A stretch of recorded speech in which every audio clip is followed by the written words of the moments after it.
While many teams are taking Week 5 to rest up in preparation for league play, high school football rolls on the Inland Sports YouTube channel. Hello, everyone, and welcome to tonight's Inland Sports Internet radio broadcast of tonight's matchup between the Bears of Riverside Poly and the Golden Bears of Temecula Valley.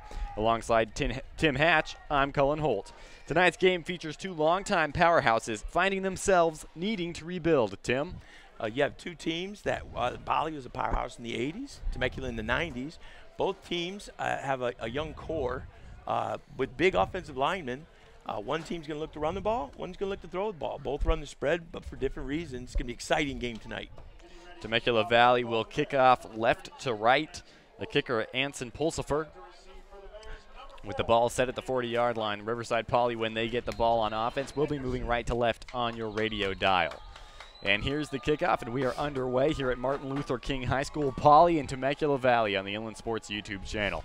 Here's the return for the Bears. Nice little running lane at Bear, taking it all the way out to the 40-yard line. Number 4, Randy Wright on the return for Poly, and that's where the Riverside Poly offense will take over. Bud Burney, the starting quarterback tonight. He wears number 5 for Poly. They're wearing the all green with the orange numbers and the bright orange helmet. Temecula Valley, in contrast, the all white uniforms, bright yellow helmets. Officially starting at their own 37-yard line. 1st and 10 from there with the ball on the near hash. Bud in the shotgun with a running back behind him. Bud Burney with an I formation, 2 receivers to each side. Here's the snap. He's going to look to throw.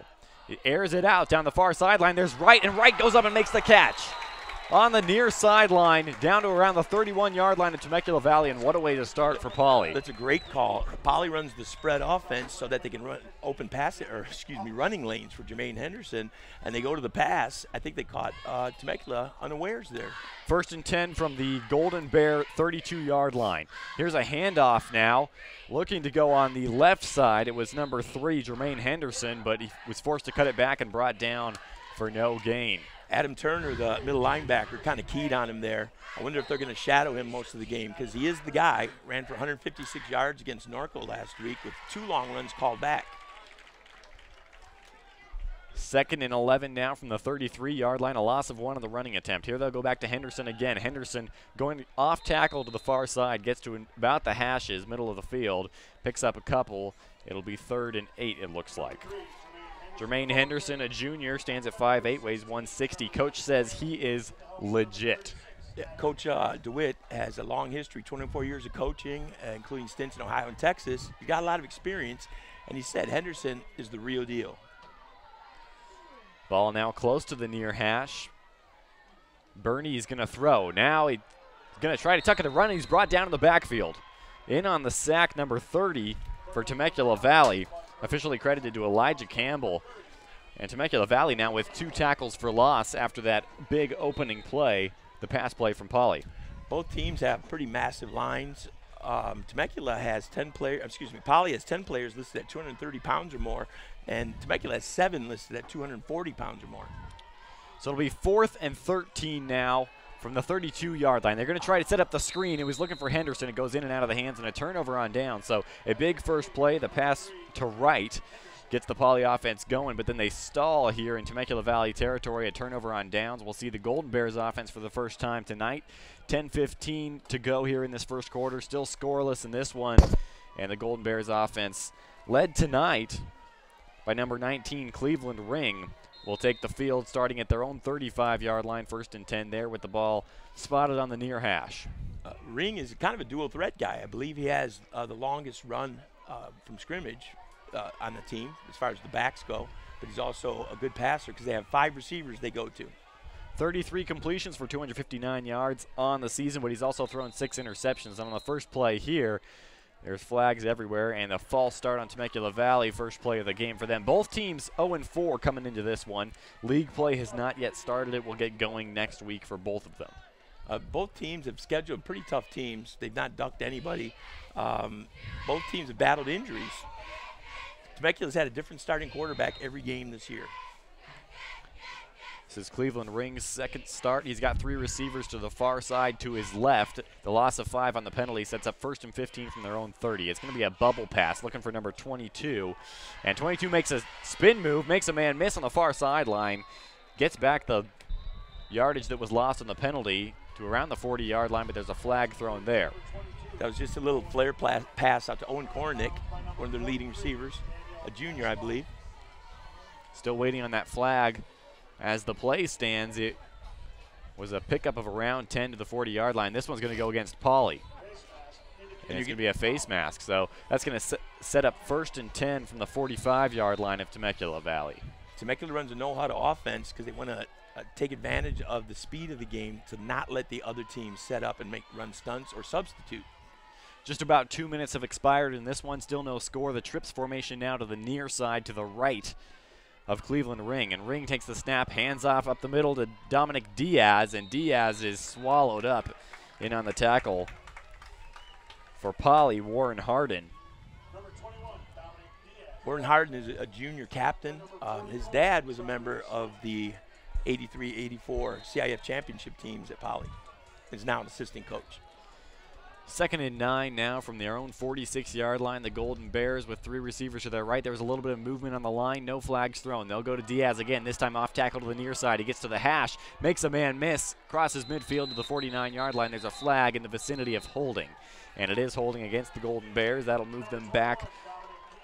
Should be 2nd and 14 from the 41-yard line of Temecula Valley now, and that kind of erases what was a good run by Dominic Diaz. Both teams feature a 300-pound lineman. For Temecula, number 79, Carter Ratcliffe is a junior tackle, 6'3", 300.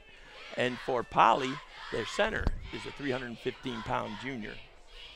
Lots of flags here early in this game. That's a 10-yard penalty. It'll move the Golden Bears back to their own 32-yard line. They'll have 2nd and extremely long from there. They'll have to get to the Poly 45-yard line for a 1st down.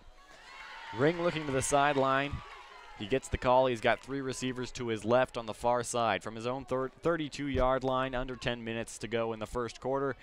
In the shotgun, Ring takes the snap, and now he's going to throw. Looks to his left, and it was almost intercepted. Getting a paw on it was number 32 for Poly, David Huff, the linebacker. He had dropped back into coverage and didn't see the receiver slanting in behind him. Ball hit him right in the hands, the bear paws. 3rd now, and still extremely long. 3rd and 23 from their own 32-yard line. Ball still spotted on the near hash. He's got a running back behind him, Ring does, and now here's another flag before the snap. This one might go against Poly, and it is. It's offsides against Poly.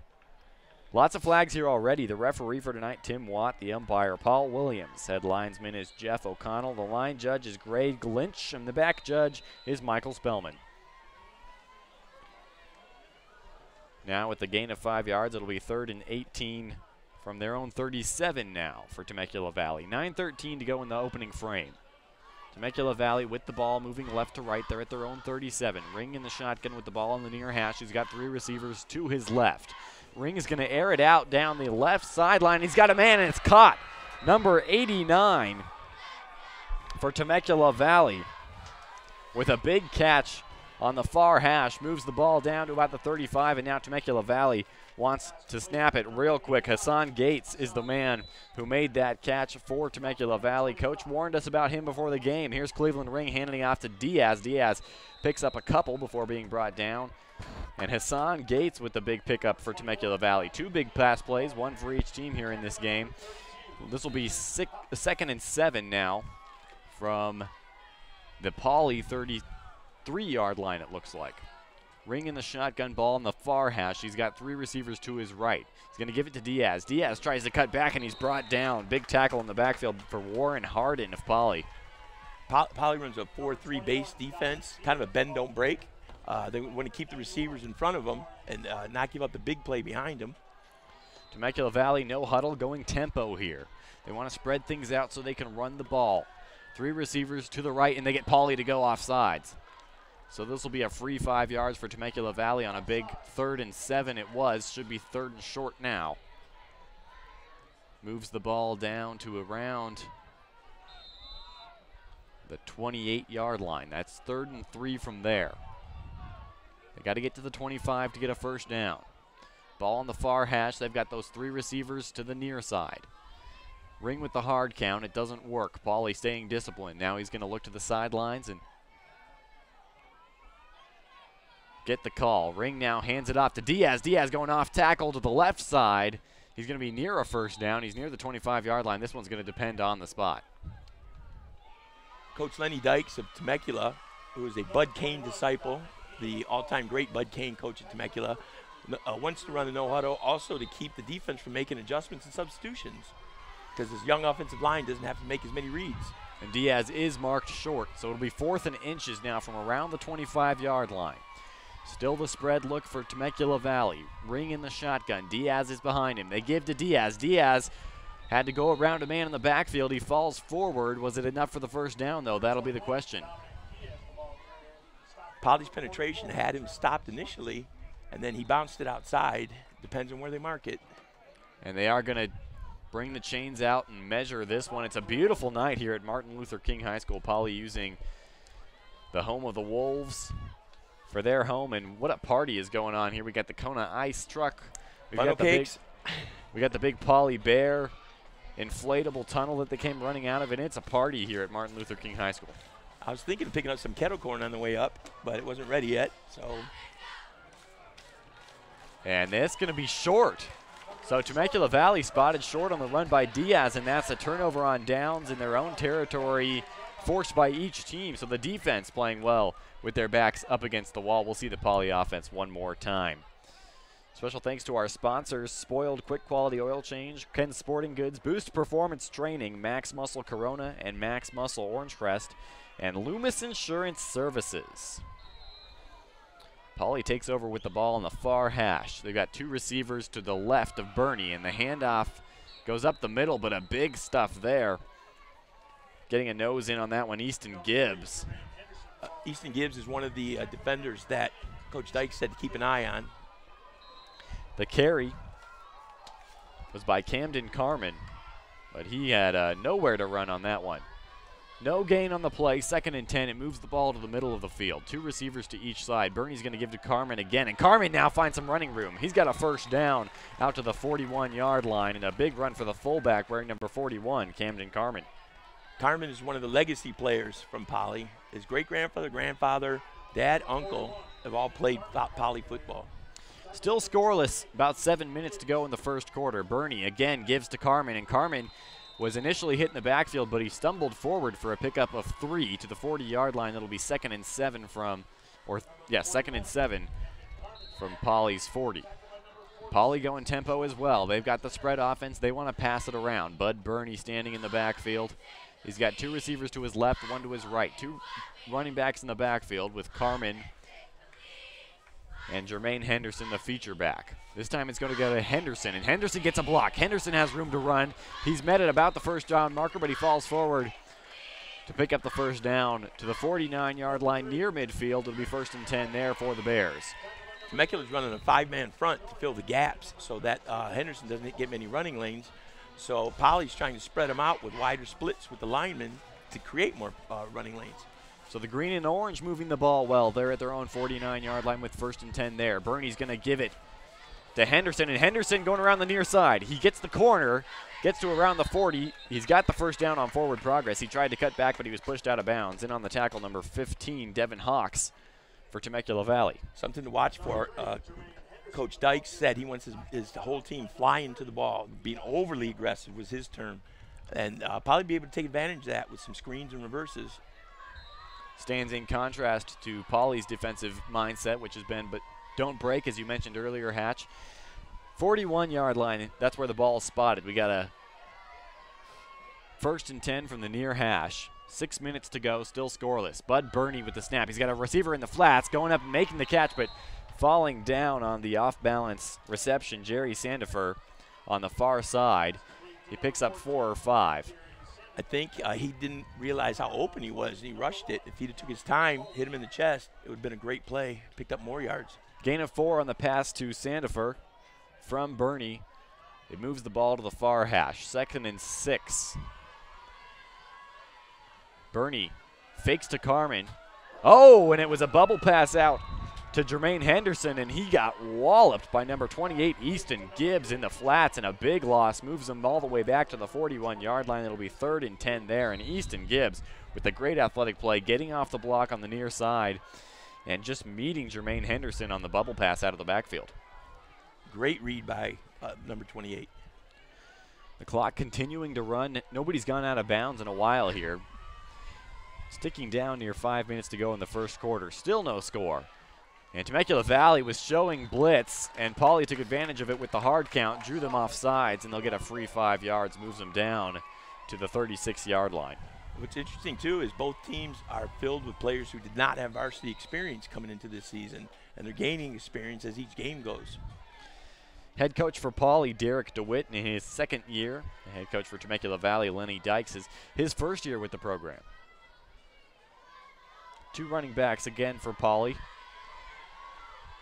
And they're going to fake it to Carmen and throw it over the middle. They got a receiver. It's number 2 who makes the catch, Daquan Gillabo. And if you look at the year on these guys, there's a junior, a running back's a junior, the quarterback's a sophomore. A lot of youth on the Poly side. That pass goes for a 1st down, moves the ball down to the 26-yard line, a gain of 10. Ball in the middle of the field. Bud Burney in the shotgun, 2 running backs behind him. They'll give it up the middle. Noah Perez is the backup running back. He gets a lot of carries. It was a nice play, nice read. Number 6, Noah Perez. Perez picks up a good chunk of yardage. 4 yards, that is. 2nd and 6.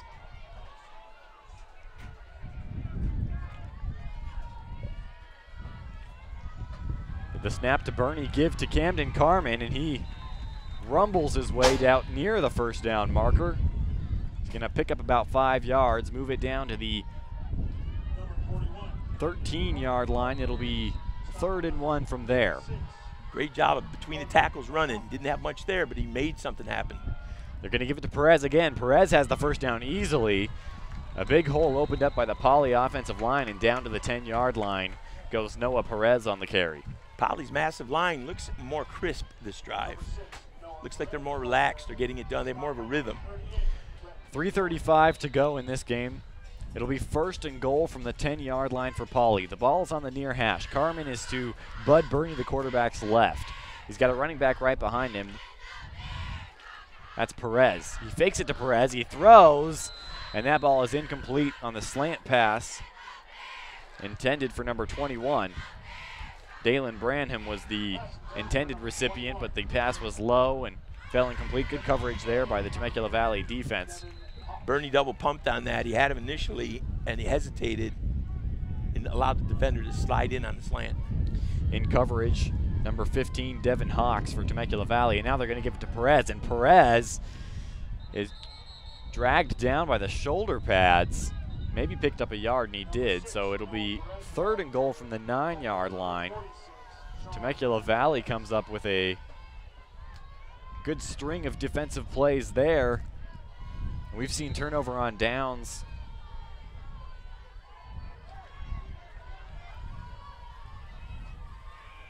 with the defense's backs up against the wall a few times. Now Bud Burney fakes. He's going to roll to his right. He throws. He's got a receiver, and it's caught in the end zone.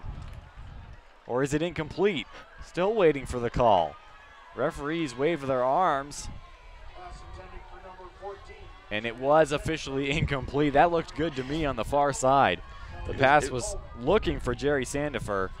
It was a great play action. Got the whole defense moving to its right, and then he rolled out to his right, and Burney just threw a little bit short.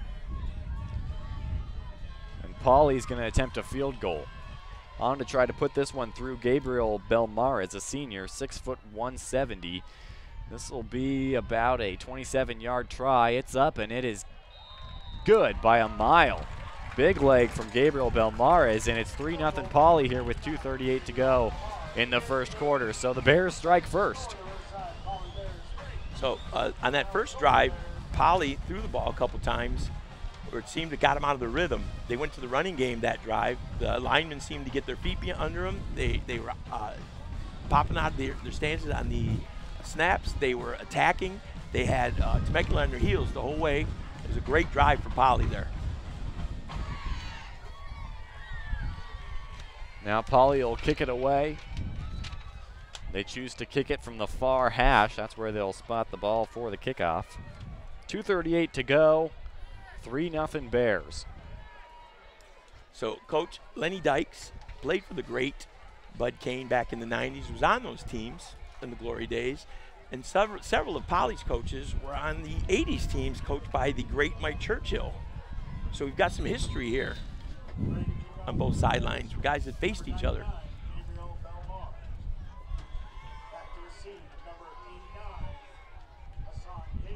Hassan Gates is deep for Temecula Valley. Belmontes will kick it away, and it will go to Gates. Gates catching it at his own 2-yard line. He's going to return this one, and a good open field tackle made at the 22-yard line by number 2, Daquan Gillabo.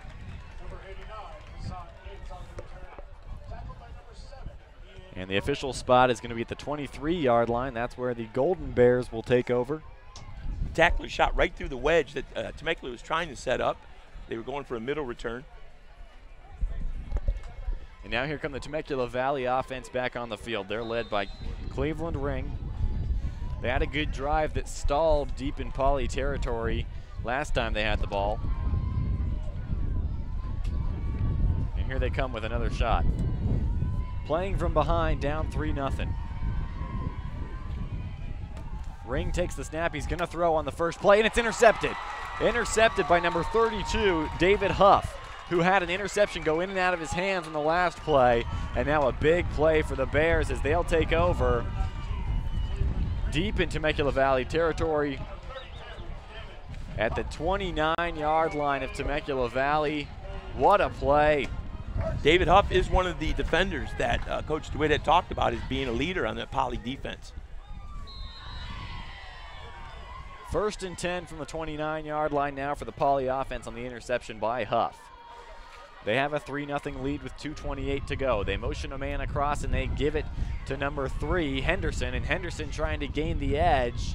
He's met and brought down on the far sideline and picks up about 3 near the sideline over there on the Anson Pulsifer, the outside linebacker, did a great job of containing. He got his shoulders squared. He never turned to the sideline, and he strung it out. There was nowhere for Henderson to go. Couldn't use his speed. 2nd and 7 now with the ball on the far hash from the 26-yard line, and that pass intended for number 14, Jerry Sandifer, is low and incomplete on the far side. It seems like Bernie's just in a little bit of a hurry. The plays are there. They're setting up great. He's kind of rushing a little bit. Maybe get his nerves quieted a little bit. Again, he's a sophomore. Athletic, got quick feet. He's throwing it to the right spots, just rushing it a little bit. Now 3rd and 7 from the 26-yard line. Bernie's going to throw. He's airing it out all the way for number 21, and it's just a little bit too far for Dalen Branham down the near sideline. And that'll be 4th and 7 now. Maybe this is outside of Belmar's field goal range, so they're going to go for this one. 4th and 7. That was a great route. It was out and up to number 21, and he just overthrew it. Threw it to the right spot, out to the corner of the end zone, so the defender couldn't ever have a chance to get a hand on it. Officially 4th and 8 from their own 27-yard line. The first down markers at the 19. And this is going to be a sweep out to Henderson. Henderson in the open field tries to make a move, and he's brought down short of the first down marker. And Temecula Valley, after throwing an interception, come up with a nice defensive stop to get their offense back on the field. Temecula went to a 3-4 that series, and they had their ends just bracket, and they were definitely showing their numbers to the running back, so he couldn't turn corners, and did a nice job of stringing things out and then letting the linebackers flow, and that overly aggressive defense looking good right now. And that's Cleveland Ring's 7th interception of the year on that last play, on that last possession for Temecula Valley, that is. They'll take over at their own 21-yard line. 1st and 10 from there. Ring is in the shotgun. They'll motion Gates across, and Hassan Gates on the jet sweep has a little bit of room to run. He picks up about 5 out to near the 30-yard line, and a good first down play for the Golden Bears. Keeping us contained on the outside is that defensive end. Number 91, Warren Harden, junior captain. Quarterback in the shotgun for Temecula Valley. 2 receivers to his right, 2 to his left. The ball on the far hash. They're going to hand it off, and this one is going to be up the middle. Number 21 has it. Dominic Diaz picks up the first down and more out to the 37-yard line. And actually in at quarterback right now, number 12, Swingley. As Cleveland Ring was expected to be the starter.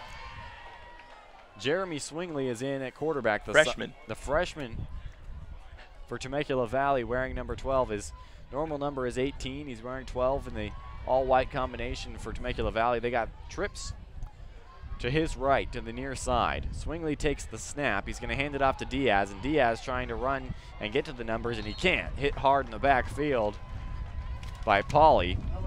Involved was Jacob Reed and many more Bear defenders, and that's a loss of 3 back to the 35-yard line. It's 2nd and 13 from there. Senior defensive end Andrew Burke did a nice job of funneling that and forcing it up the middle where the linebackers were waiting for him. About a half a minute to go here in the first quarter. It's 3-0 Riverside Poly as of right now. With the ball at their own 35-yard line, they've got 2nd and 13, does Temecula Valley. And Swingley called for the snap, and just about everybody went except the center. And that'll be a false start against the Golden Bears, moving back 5.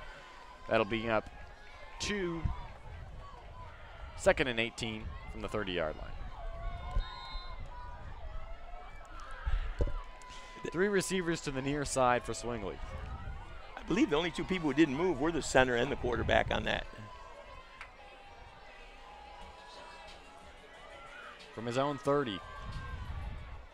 Swingley's going to throw. He looked to his right, and now he's going to tuck it and run. And he's brought down for a loss of 1. So now the Golden Bears moving backwards. 3rd and 19 from their own 29-yard line. The first down marker all the way out at the 47. Swingley tried to step up into the pocket. Problem was the pocket collapsed around him. He never had a chance to get rid of the ball. And now looks like a timeout's going to be taken. And the first quarter has come to a close. It's 3-0 Riverside Poly. After 1, the teams will switch sides. We'll have the second quarter coming at you. Special thanks to our sponsors, Spoiled, quick quality oil change. You'll be spoiled by their excellent customer service and great prices. Check them out off Alessandro Boulevard. Ken's Sporting Goods.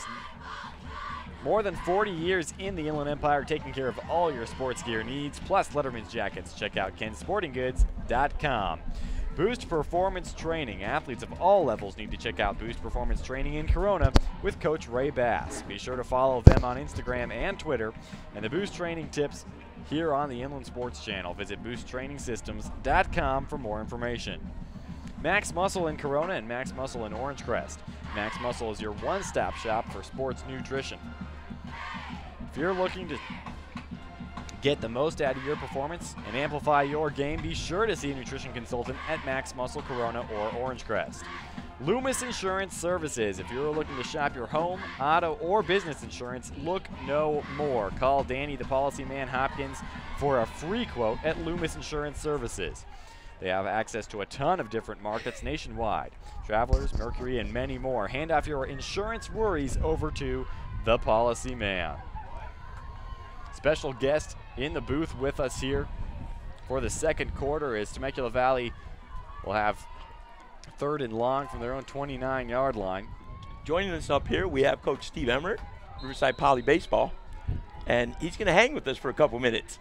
Yes, sir. As we watch this. 3 receivers to the far side, and Swingley in trouble. He's going to be brought down, and that'll bring up another 4th and long, and Coach, your first year with the Poly baseball program, you're inheriting a program with a lot of history. Yeah, yes. How do you kind of build on that history and that history of a successful program and put your own stamp on it? Sure. Yeah, you know what? Poly's an amazing place. It does have a lot of history, and we have a great group of great foundation of guys and great community around us. So I'm walking into a great situation.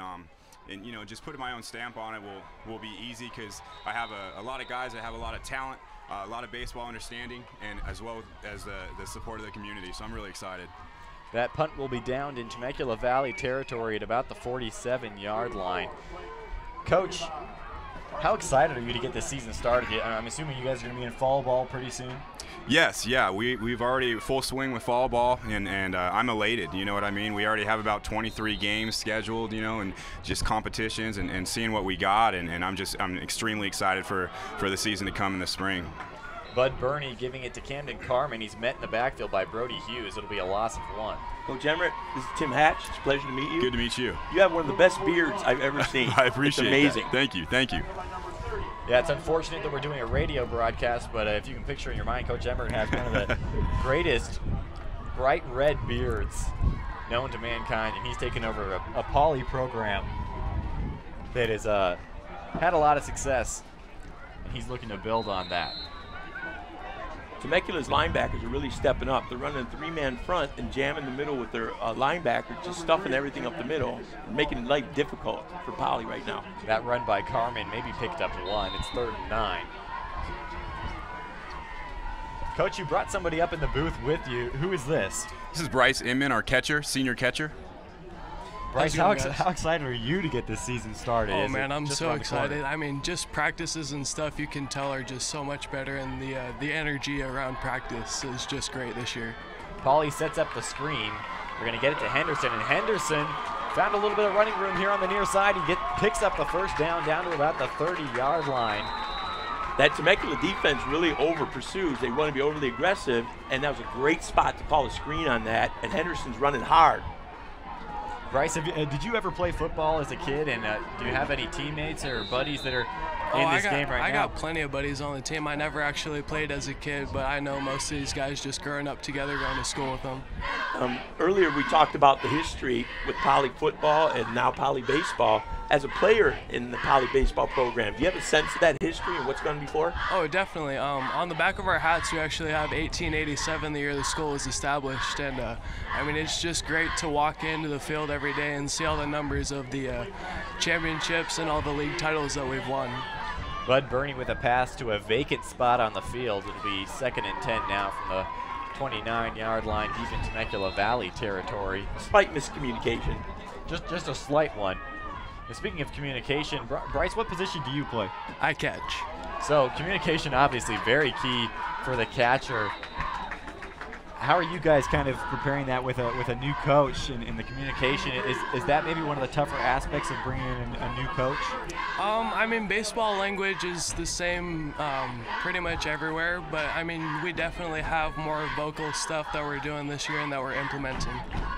A good gain up the middle for Poly. Sets up 3rd and about 4 from the 24-yard line. And this is a pitch to Henderson. Henderson tried to cut it back, but he's brought down in the backfield by Trevor Matagule, a stud linebacker for Temecula Valley, a senior who has 47 tackles this season and 2 sacks.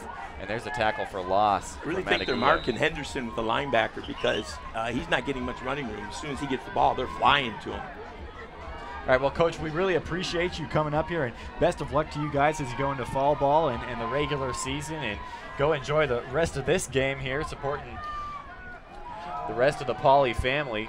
Yeah, we really appreciate it. Thanks for having us up, guys. And, hey, try the funnel cake. Let me know how it is, because I like to sample every snack bar I go to. You know it. Well, we'll let you know. Maybe we'll get you your own sample up here. Thanks a lot, guys. Pleasure to meet you guys. All right, Coach Emmert and Bryce, thank you so much for joining us. That was a 4th down attempt for Poly that went nowhere. So a turnover on downs here. Temecula Valley will take back over. 8:46 to go in the first half now. Poly still with a 3-0 lead.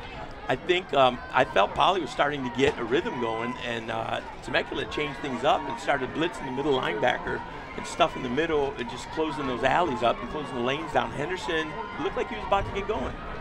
1st and 10 from the 29-yard line, their own 29-yard line for the Golden Bears now. And it's a handoff to number 2 now. Matthew Reyes running on the far side, gets to the numbers and more.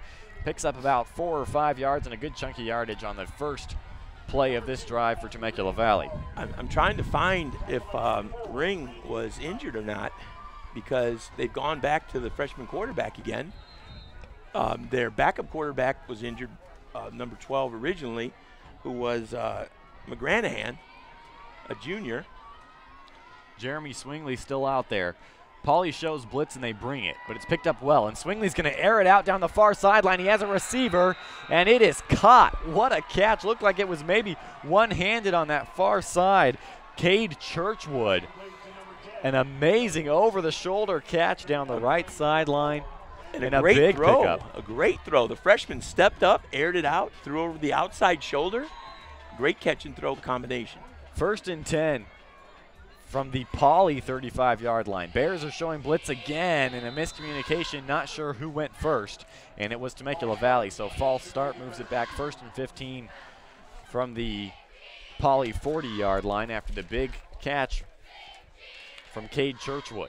And their bend don't break defense, their 4-3 that they run, they feature number 33 Spencer Nims and 44 Trevor Swank, also besides Huff, making plays in the middle.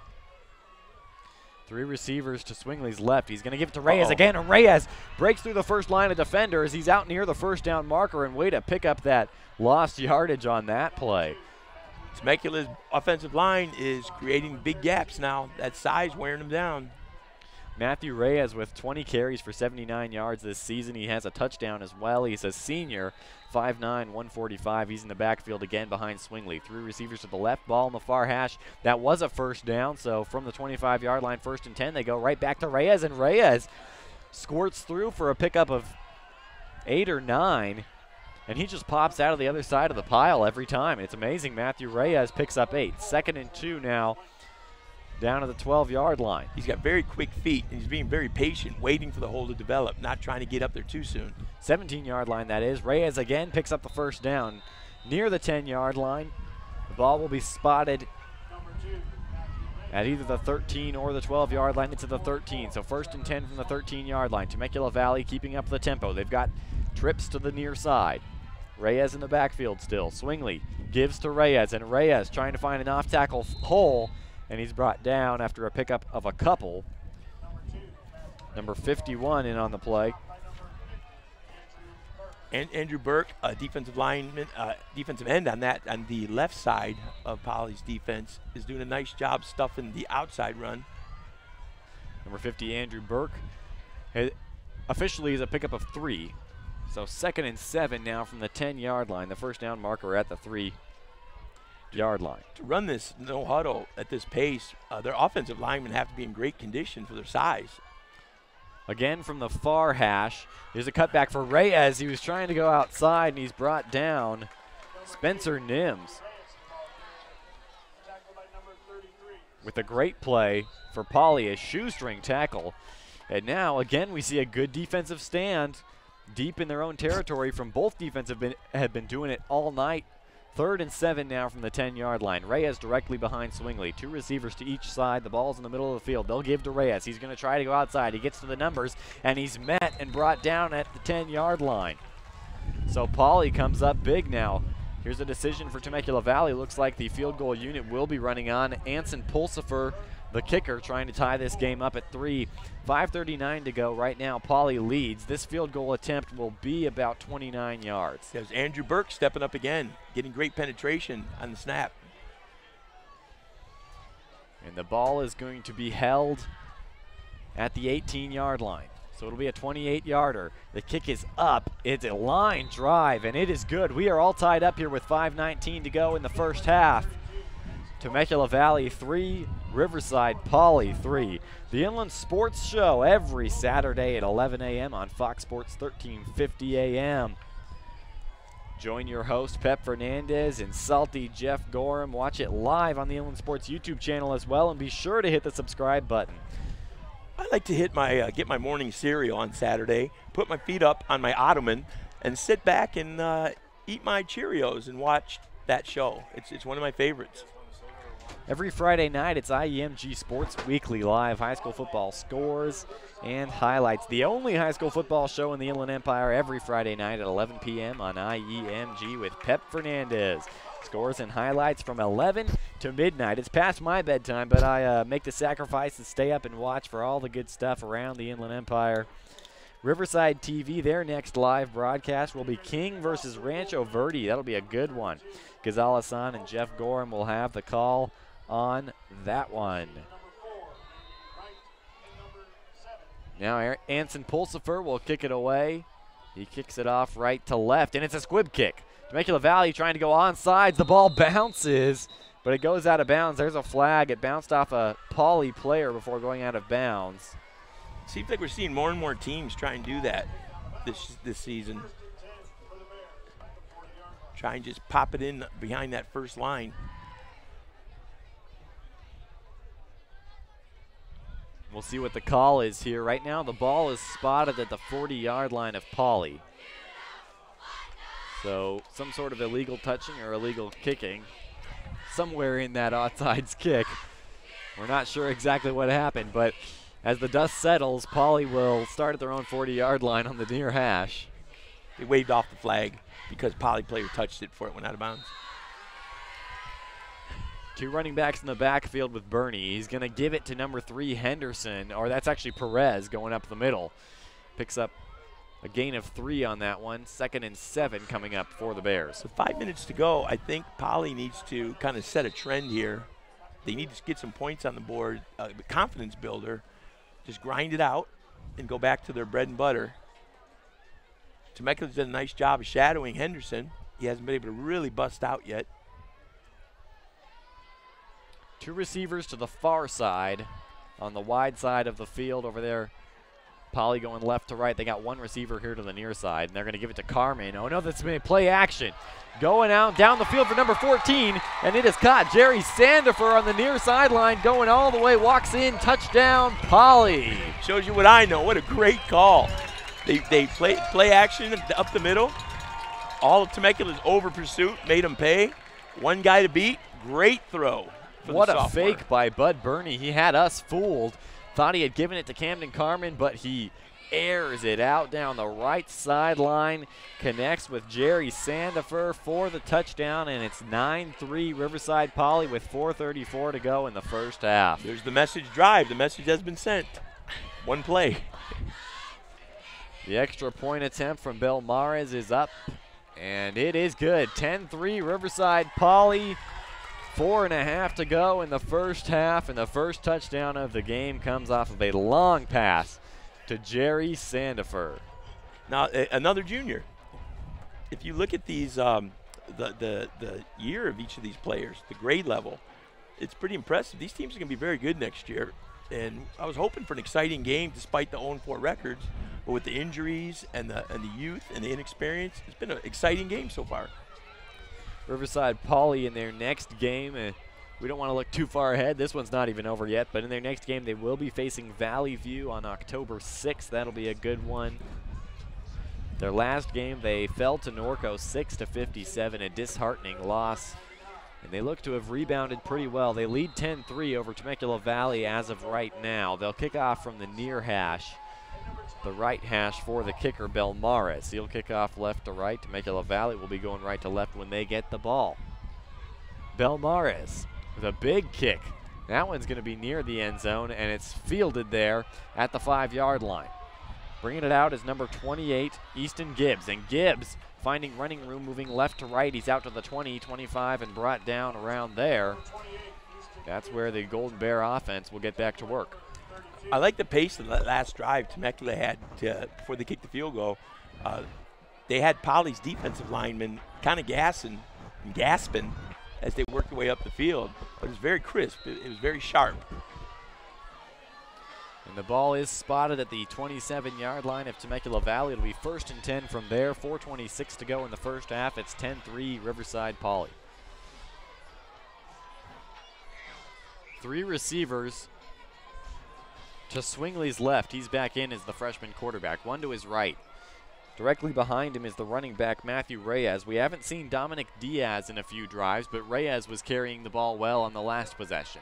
Lots of time here for Swingley. He's moving around in the pocket and finally throws it in and out of the hands of the intended receiver, Easton Gibbs.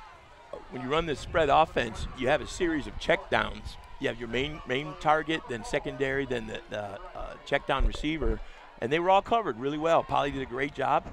They stepped up. Their defensive backs rotated very well, and he had plenty of time but nowhere to go with it. Again, trips to the near side. The ball is on the far hash. From the 27-yard line, 2nd and 10, they'll give it to Reyes. Reyes trying to come to the near side, and he's bottled up in the backfield, hit twice. Harden. And Warren Harden was the first one to get there. Yep. Talking to him yesterday, Harden, his dad being a part of the 83-84 team, Harden and Carmen, the two of them, we talked, or the three of us talked, I should say. They talked about starting their own tradition. As much as they believed in what their dads had done in the past, they wanted to have a new Poly tradition. And they felt pretty strongly about last year, they had a group of seniors that were injured, oft injured. So Coach DeWitt went with his younger group of sophomores. The sophomore group is now a junior group, and they played together. This is their second year, and as each year goes by, they're hoping to really ride the success wave of working with Coach DeWitt. And bad news for Poly is Warren Harden is helped off the field. Hopefully we can get an update on him. But 3rd and very long now from their own 22-yard line, a loss of 5 or so. They got to get out to the 37-yard line, so it is a 3rd and 15 here. Swingley dropping back to pass. He's going to throw it out in the flats, and breaking a tackle is the receiver over there, but he can't break a second tackle as Poly forces a 4th down here and likely a punt. On that 3rd and long, Poly safeties were 25 yards deep. They were definitely keeping it bend, don't break with nobody getting in front of them. And the cornerback read that play very well, closed on it quickly, nowhere to go for the receiver. Henderson's back deep on this punt. Maybe we can get something loose, shake something loose on a return. He's standing at his own 50-yard line. This should be good field position for Poly. There's a flag on the field before the punt happens, and it is going to be a legal substitution on Poly. Definitely not enough for a 1st down, but it does move the punt a little bit further forward to the 26-yard line. The punter standing at his own 12. And he boots this one away. Henderson having to turn and run backwards. He's still chasing the ball. He's going to finally field it at about the 10, running towards his own end zone. Now he's going to try and go back the other way, working left to right. He gets a block and spins out of one tackle. Gets it back to the 20-yard line before finally being brought down. And Henderson was left backpedaling like a center fielder watching a home run ball go over his head. He chased it down to the 10. That was a pretty exciting run for just a 10-yard return. He had 3 guys chasing him, still got the corner, then made a spin move to get out of a tackle back at the 15 to squirt out to the 20. 2:54 to go in the half. Poly takes over at their own 20. They'll have 1st and 10 with the ball on the near hash. They lead by 7. So can I use the verb missability? Yes, you can, because you coined that word the first game we did together. Orange Vista versus Rialto. Missability was a Tim Hatchism. And now here's a pass into the flats, looking for number 4. It's Randy Wright who makes the catch, and now he's got room to run. He's across midfield. He's got nobody around him to the 30, to the 20. Randy Wright, 10. He's dragged down, but he scores. Randy Wright all the way to the end zone, 80 yards on the bubble pass, catch and run. Randy Wright with the explosive play makes it 16-3 Poly. What a catch and run on the far side by Randy Wright. Another junior, and he just exploded like he was shot out of a rocket there. I mean, out of a cannon, a rocket shot out of a cannon. I'm speechless. Just, there was nothing there. And then all of a sudden, he just put into 2nd gear, and then 3rd. Bud Burney with about a 2-yard pass in the flats, and it goes 80 yards for the touchdown. The snap is low, but the hold is good, and the kick is good as well. 17-3 Poly with 2:39 to go. The long 80-yard touchdown from Randy Wright on the bubble pass, catch and run. So as I look down this list, I see Harden's a junior.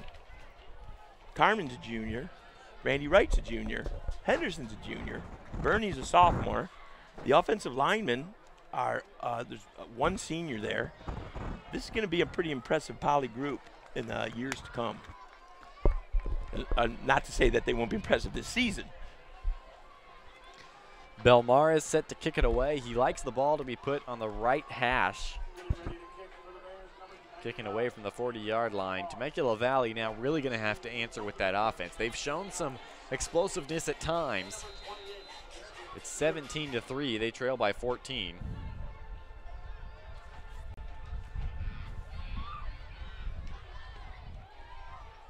Back deep to return.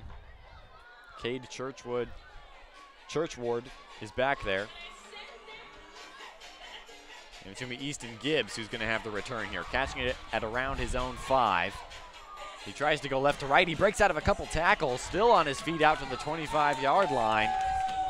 And Easton Gibbs, not a bad return for him. Tackling Easton Gibbs is kind of like chewing on tinfoil. It just leaves a bad taste in your mouth. Sometimes you come out worse for wears when you go head-to-head with Easton Gibbs. He runs very hard.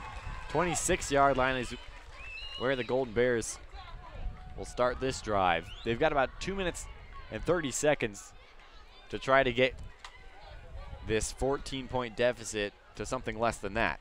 3 receivers to the left of Swingley. He's in the shotgun with the running back to his right. He gives it to the running back, and going up the hashes is Dominic Diaz. He picks up a good chunk of yardage, maybe 7 yards, and Dominic Diaz back in the game for the first time. You know who else is back in the game for a first time in a while? It's number 19, Cleveland Ring. Taking back over at the quarterback position. We were told he would be the starter tonight, but Jeremy Swingley has gotten a lot of playing time as well. Here on a 2nd and 2 from the 35-yard line, it's a handoff to Dominic Diaz, and he gets out to around the 40-yard line, picks up the first down. Now at this point, this is where Poly's bend don't break or prevent defense could allow some big chunks of yards for Temecula. Again, the ball on the far hash. 3 Safe receivers to the left. Safety's about 15 yards deep for Poly, making sure nothing gets behind him. From the 40, they hand it to Diaz. Gets to the 46-yard line, a first down play. It goes for 6 yards. 2nd and 4 coming up. 1:45 to go in this half. Temecula Valley has shown the up-tempo all game long, and now they have got to hurry as time is not on their side in the first half. Again with trips to the left. They trail by 14. They've got 2nd and 4. Poly shows blitz and they bring it, but did they bring it a tad early? No, Poly called a timeout. So head coach Derek DeWitt wants to talk this over. DeWitt actually won an ESPY for the Sports Illustrated Play of the Year while he was in Ohio.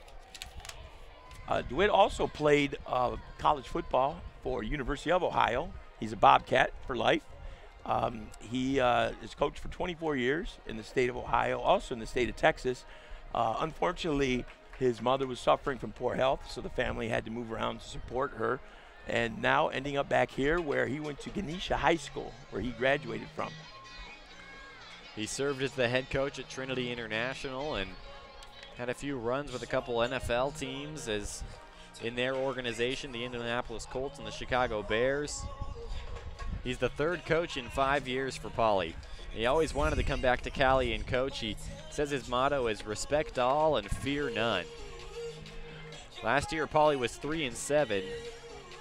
In 2014, they lost to Rev 36-31 in the CIF Southern Section Finals. So not too long ago, they were in the title game, and DeWitt hopes to take them back sometime in the near future. From their own 46, it's 2nd and 4 for Temecula Valley. Again, Poly showing blitz. They'll bring some pressure. Temecula Valley calls the audibles. Now they're going to snap it. Ring dropping back to pass. He looks for Churchward, and Churchward tips it up, and it falls incomplete. Poly thought they had an interception, but the ball hit the ground on the diving attempt by number 11, Mason Strickland. With the blitz coming up front, Ring's got to find his hot receiver out of the backfield. He didn't find the hot receiver. He locked in on Churchward the whole time, making it easy to defend. Cleveland Ring from the 46-yard line.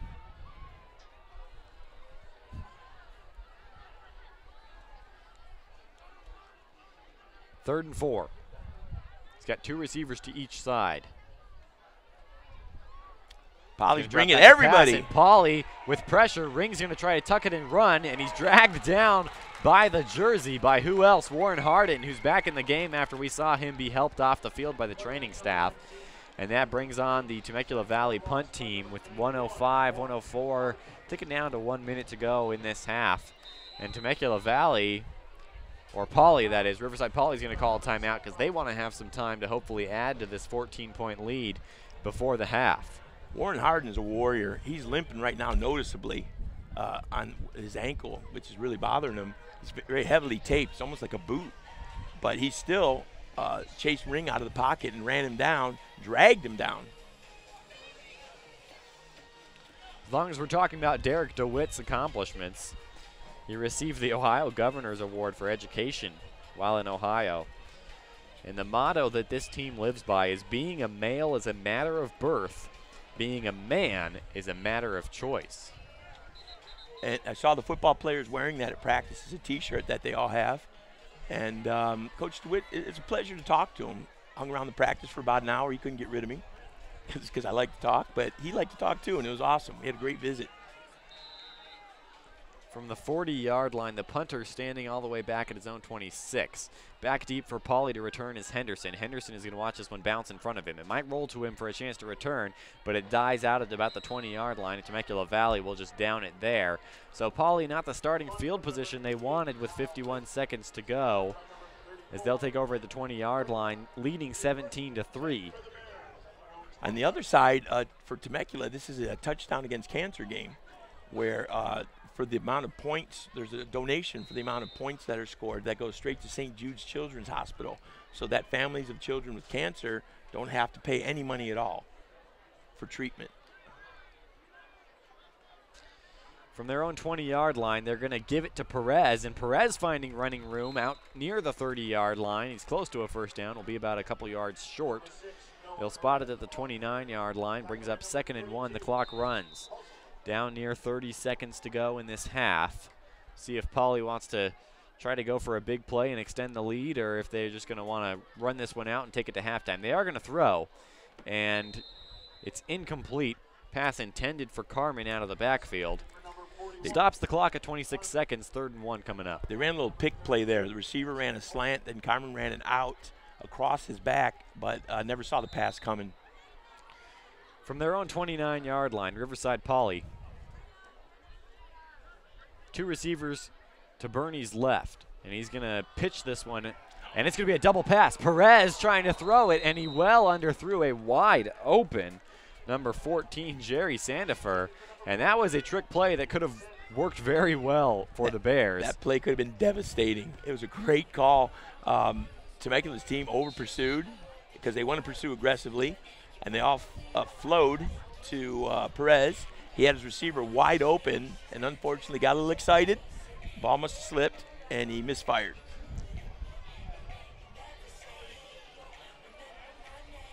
And they're going to punt this one away. Standing at his own 15-yard line. The snap is in the dirt. Now he's going to have to run it. Is number 99 on the far side picking up the first down. Belmar the punter. There's a flag on the play, though. That was an accidental fake punt, but it worked out for him. Unless we see what the result of this flag is. The snap hit the ground. Look, initial indication is this is going to be a false start against Poly, and it is. So Belmar is picking up the first down with his legs. There's 14 seconds to go in this half. The band is getting ready to be on the field. Now, this is not a place where you want to make a mistake like that with a bad snap. Ball start against the Bears. And now we'll punt it again. From the 10-yard line is where the punter is standing now, Belmarez. 14 seconds left in this first of 2 halves. Back deep to return And now Temecula Valley wants to take a timeout. They want to talk about what they want to do with the last 14 seconds in this one. Back deep to return when they come back out is going to be Easton Gibbs. Now here's their choice. They could either send everybody kitchen sink at the punter and try and get a block and come up with a turnover and a score, or they can try and set up a return because Mr. Chewing Tinfoil back there, tough guy to bring down. They can get a wall set up and get him on a return. That's your choice as a coach. Let's see what they choose here. So they're going to go out there with a returner. Easton Gibbs is going to be back deep. Doesn't mean they're not going to go for the block, but they're not going to send all 11 guys. At least we know that for sure. From the way they're set up, it looks like they are going to try to set up the return. Wouldn't you say, Tim? Yes. Looks like they're playing off the receivers a little bit. If they were going for the block, they'd all be lined up. And that is almost blocked. Maybe getting a hand on it was a Temecula Valley player, and that punt gets to about the 40 and bounces out of bounds. So they didn't necessarily go for the block, but they got a hand on it, tipped it. They had a great rush. And a great job by the Golden Bears, and not bad field position. 6 seconds left. You can throw one up to the end zone, trailing by 14 here. They will get the ball at the 41-yard line. Temecula does have a crew of dangerous receivers. So I know this is going to sound weird, but I think Poly wishes they had that bad snap play back because they picked up the first down, and none of this would be an issue. But 3 receivers to the right. We could see a Hail Mary, but actually different quarterback in for Temecula Valley. This is number 19, actually. Ring's back in. It's Cleveland Ring, and Ring is feeling the pressure. He rolls to his right. He throws one up. It's near the end zone, tipped and caught. Was he in the end zone? Yes, he was. A Hail Mary touchdown pass for Temecula Valley. Unbelievable. It was Cade Churchward catching the tipped pass and falling into the end zone. Throwing it up with a prayer was Cleveland Ring. At 6'3", 175, Churchward's got some size. It does not get much crazier than that. The running back was standing at the quarterback position. They switched pretty much right before the snap. The extra point is good, and it is 17-10. Then Cleveland Ring had to roll to his right to avoid pressure. He throws it up. It's tipped. It's caught. Cade Churchward with the touchdown, and things could not have gone better for Temecula Valley. We saw a bad snap that got called back. It was a first down, and then a blocked punt that lands at the 40-yard line, and Temecula Valley capitalizes. It's 17-10 at the half. What a wild finish. We expect the second half to be just as crazy with Poly leading by 7, but Poly spreading the ball out. They said they wanted to pass the ball, and they did. Both touchdowns that they've had tonight were passing touchdowns. Now let's look back. How big was that double, or the pass, the option pass from the running back? Absolutely. That Noah was Perez missed. Getting the pitch, trying the double pass. He underthrows his receiver and talked to him afterwards. It looked like maybe they were trying to do some sort of comeback route, but instead the intended receiver ran more of a fade. And Temecula Valley, they tried to spread Poly out and be able to run the ball, and they've run the ball effectively. But it was the Hail Mary pass at the end that put them on the board with their first touchdown, 17-10 right now. So for Temecula, hats off to them because they didn't give up. It could have been frustrating, a couple big plays, a couple blown assignments, could have been 24-3. They're a young team. They've been beaten up a little bit this season, but they fought back. They made it a 17-10 game. Same thing now, Poly on the other side, another young team. They've got to figure out right now how to extend the lead and stop Temecula's offense, which is kind of rolling right now. As the band prepares for their halftime performance, we're going to send it down to the third member of our broadcast team, Pep Fernandez, on the sidelines. Pep, what have you got for us?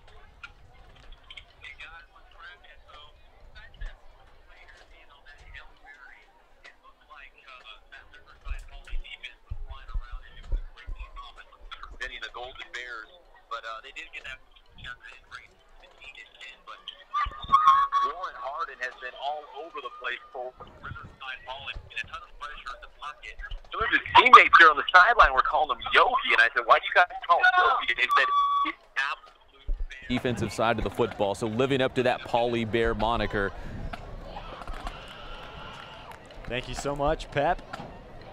This is quite the halftime performance that's about to go down here at Martin Luther King High School. While that happens, we're going to take a quick break. Hatch, earlier this week, you caught up with the head coach for Riverside Poly, Derek DeWitt, and we have that interview for you. We'll be back with more football on the Inland Sports YouTube channel right after this.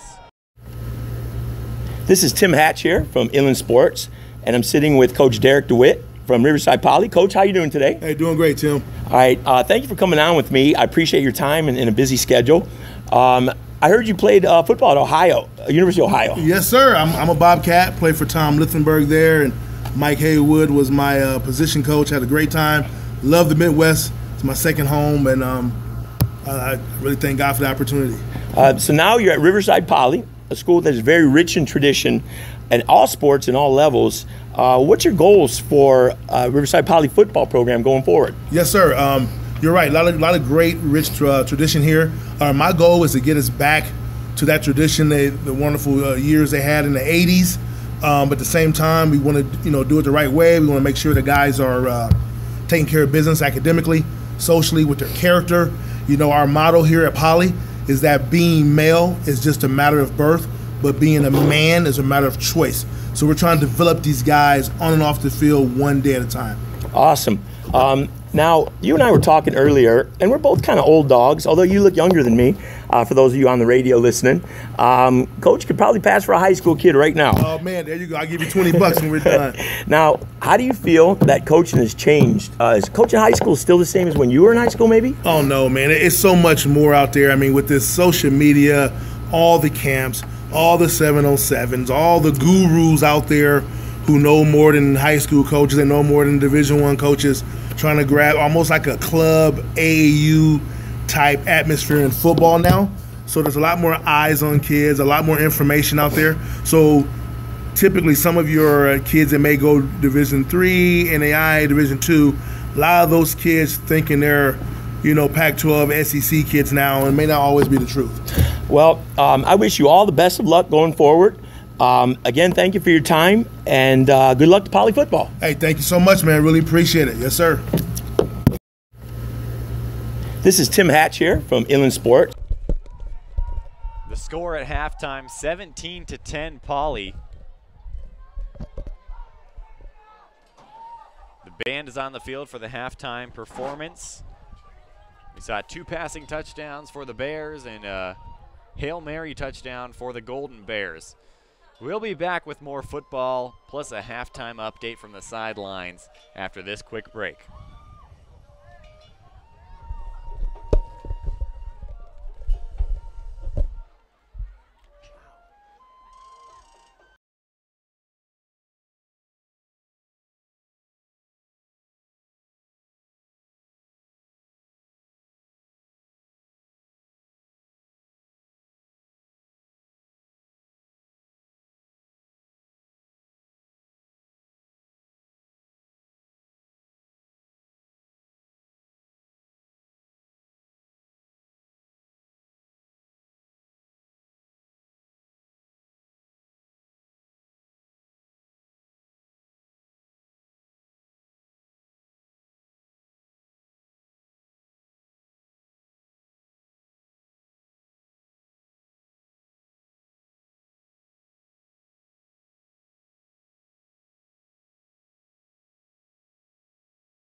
Welcome back to Inland Sports Internet radio broadcast of tonight's matchup between the Riverside Poly Bears and the Temecula Valley Golden Bears. About ready to kick off the second half. Poly leads 17-10. Two long touchdown passes have put them on top. Temecula has shown a lot of backbone, a lot of sand, they used to say back in the day, by stepping up and not letting this lead bother them. Now I'm looking at quarterback Cleveland Ring. His disappearance for a couple series might have been a message from Coach Dykes. Coach Dykes played for the great Bud Kane. He also played at RCC for Mike Churchill, the and anti-Bud Kane. Two great coaches who were historically rivals. But Coach Dykes, I think he might have been disciplining Cleveland Ring there because he brought the freshman in. The freshman didn't look bad, and Cleveland Ring didn't look too hobbled when he came back out. And he did a nice job, led that drive down through the Hail Mary. His first touchdown pass of the season, a first. It's our first in quite a while. And the receiver did a nice job staying with the play. The ball got tipped. It's a tip drill that you do. Defensive backs are supposed to tip things down. Offensive players are supposed to tip it up. So the offensive guys did a nice job tipping it up so that Churchward could run it down and catch it. As the teams run back on the field for warm-ups, Pep Fernandez is standing on the sidelines with a field-level update. Hey guys, how's it going? Yeah, we saw that crazy Hail Mary play to end the first half to cut this lead to 17-10 for Riverside Poly. It was two big offensive plays to give the Bears the lead, but I want to give Poly a little bit of love on the defensive side of the football. Sure, they gave up that Hail Mary at the end. That happens sometimes, but Warren Harden has been an absolute force on the front line for Riverside Poly. You saw him putting a lot of pressure in the pocket, making that quarterback, flush out. He even had a couple sacks here in the first half. But they were calling him Yogi on the sideline. I said, guys, why do you call him Yogi?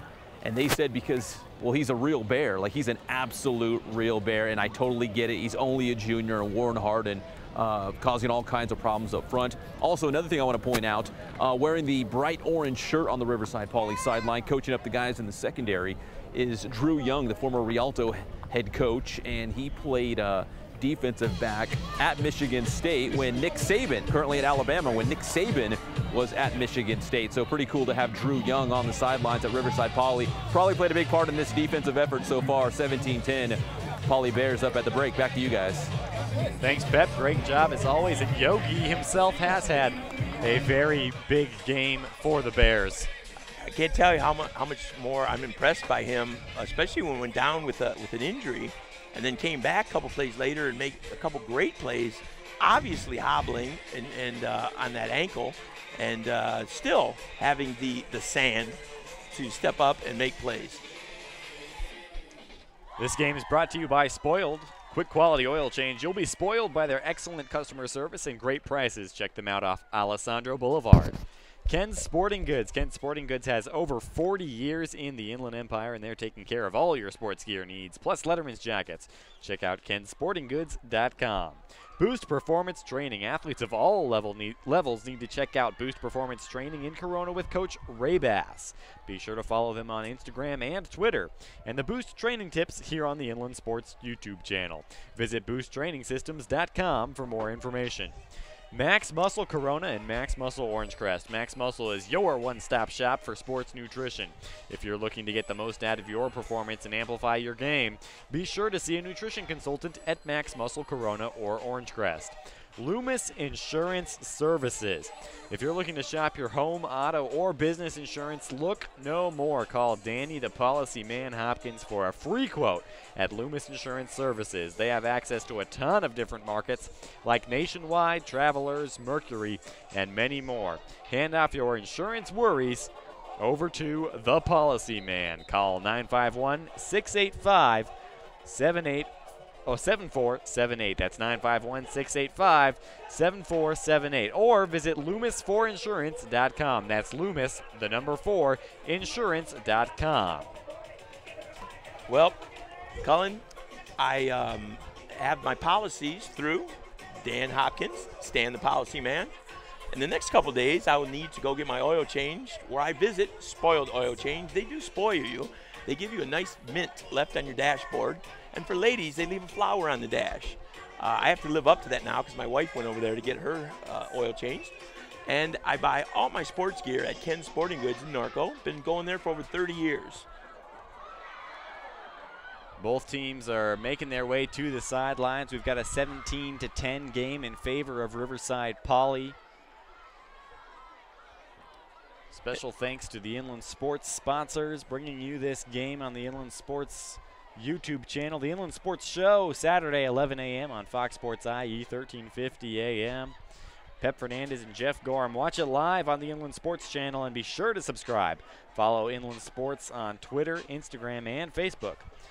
Sports Weekly Live every Friday night at 11 p.m. on IEMG with Pep Fernandez. Scores and highlights from 11 to midnight. It's the only high school football show in the Inland Empire. Riverside TV's next game will be tomorrow night. King and Rancho Verde going head-to-head. Ghazal Hassan and Jeff Gorham have the call in that one.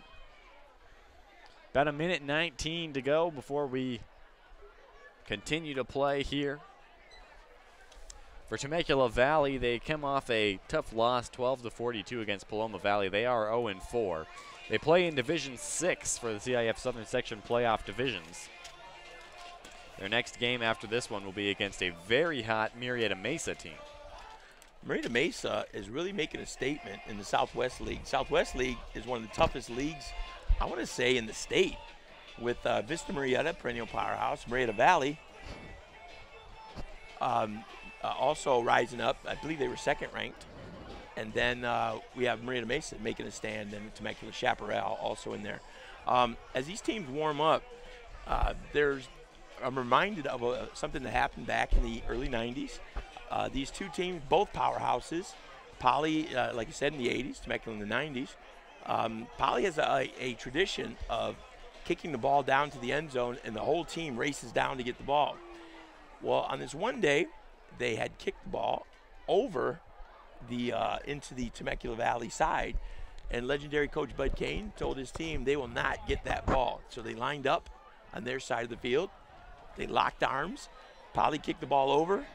They raced down to pick it to get the ball and met the Temecula team before the game.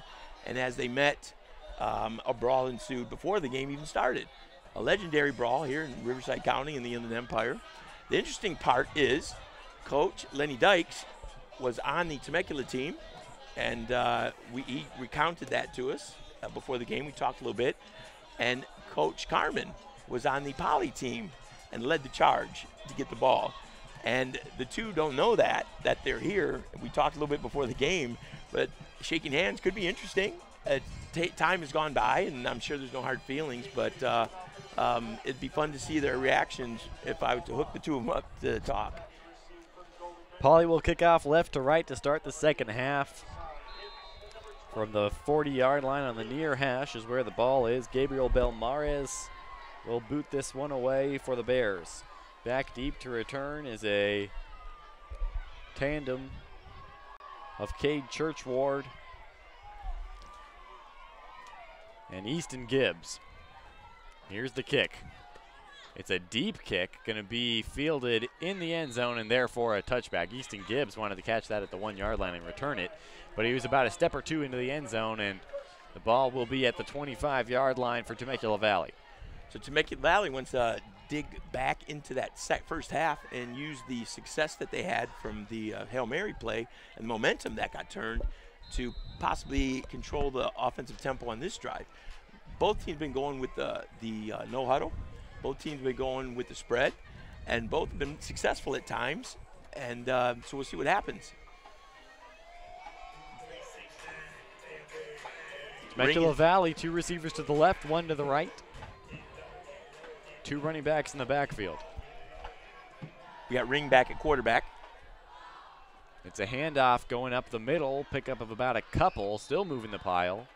Down at around the 30 or 25-yard line, that is. It's a pickup of 5 on first down, brings up 2nd and 5.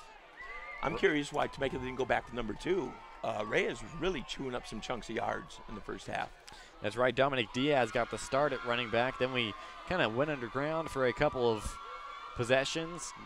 clearing the way for Matthew Reyes to have a couple big carries, and now it looks like Dominic Diaz is back in the game. First two running back look we've seen from Temecula Valley. It's a pass in the flats. It was intended for Diaz, but Diaz falling down, couldn't hang on to it. So 2nd and 5 goes to 3rd and 5. Ring had a little more time than he expected, and he threw that behind him to the back shoulder instead of leading him on the bubble route out over the front shoulder.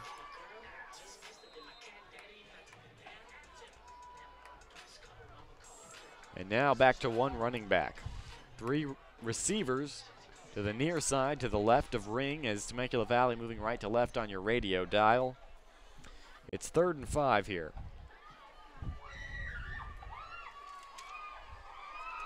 Now Ring yelling out orders.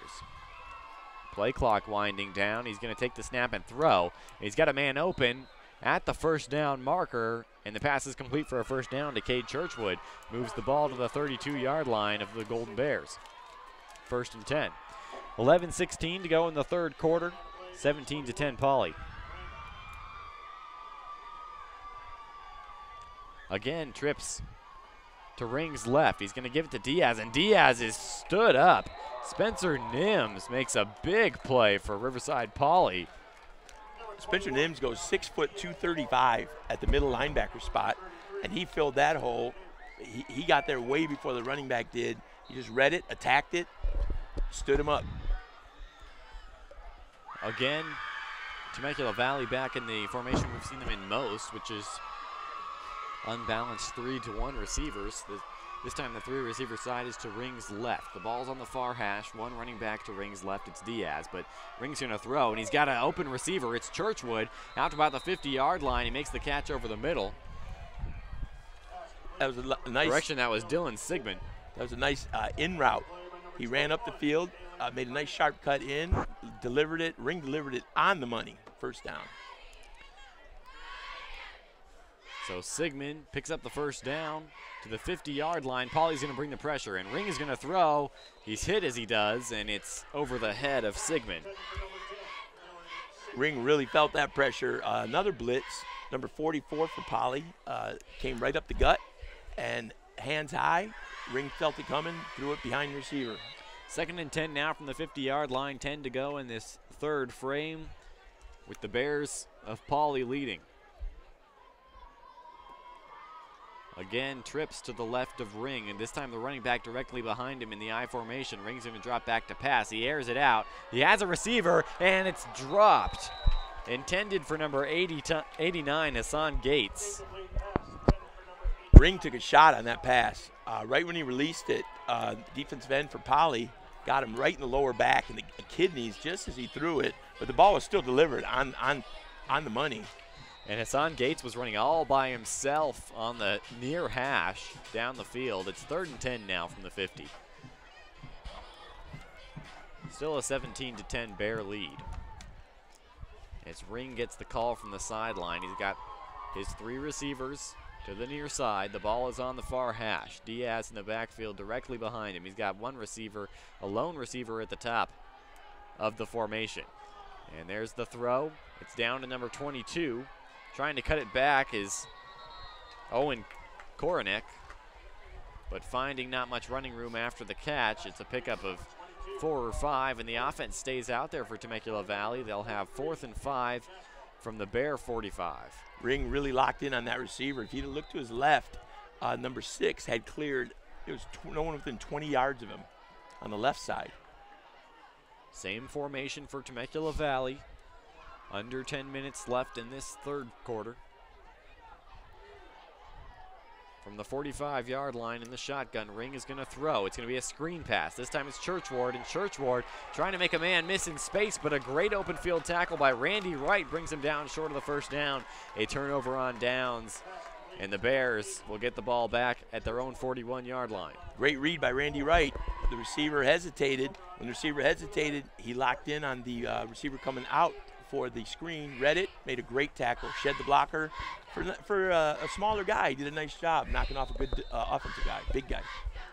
Bud Burney will lead the Bear offense back onto the field with the ball on the near hash. They've got 2 receivers to Burney's left, 1 to his right, 2 running backs. They're going to give it to the feature back. It's Henderson. who goes directly into the pile. Temecula Valley is saying the ball came out. The referees disagree. Coming up with the ball is actually Camden Carmen, who comes up with the ball. It will be a gain of 4. There's just no running room for Henderson right now. Linebackers are filling quickly as soon as they see him. They're running a 3-4, and the linebackers just fill in automatically. They're going to have to run a screen for him or maybe reverse. Official spot is a gain of 3. Now they'll motion Henderson to the bubble, and there you go. There's a different look, and Henderson catches the ball. He's got dead to rights on the far side in the backfield. Now spins, reverses course, and tries to get outside, but he's brought down a loss of about 4. So a great job by the Temecula Valley defense recognizing that bubble pass, and like you said, they tried to give it to Henderson in a different way, but the Golden Bears were all over it. They're absolutely keying on him. They're almost saying, let somebody else beat him. They might have to start using him as a decoy. Play action. Looks like there was a penalty after the play as well. The ball is going to be spotted all the way back at the Poly 29. The first down marker is at the Temecula Valley 49. So this will be a long 2nd and 22. 2 receivers to the right of Bernie. He's got Camden Carmen to his right, and now looking to pass. He is grabbed and brought down. A sack for the Temecula Valley defense. Leading the charge was number 52, Jay Jacobson. Sophomore linebacker. He blitzed. He came up the middle. Bernie pulled the ball down too fast. He didn't step up into the pocket. He's tried to run it right away. If he just stepped up into the pocket, he'd had a little more room. And Poly moving backwards as well now from their own 23-yard line. Like I said, the first down is at the Temecula Valley 49 with 7:50 to go in the third quarter. Poly has a 7-point lead, a third and very long. And they're just going to hand it off. Going up the middle is Noah Perez. Noah Perez with a couple of jump cuts to make some people miss. Gets it out to the 41-yard line, brings up 4th and 10. And we're looking at Derek DeWitt right now to see what he's going to do, and he does send the punt team on. Great run for Perez. He picked his way through, 20-yard gain. It seems like Temecula's defense, when Henderson is not the main guy, not involved, there's gaps, there's holes. But right now, Henderson is the guy, and they got to find a way to get him the ball in space. Gabriel Belmar is on to punt, and if anything, that big run from Noah Perez gives you a lot better position to punt from, hoping to pin Temecula Valley deep in their own territory. Poly trying to run a guy on late. They're going to snap the ball. He was moving, and there's the flag. So this will be a legal formation or some sort of false start against Poly for the man moving. But on the return, Easton Gibbs couldn't get much to about the 25-yard line. We're going to have to sort this whole thing out.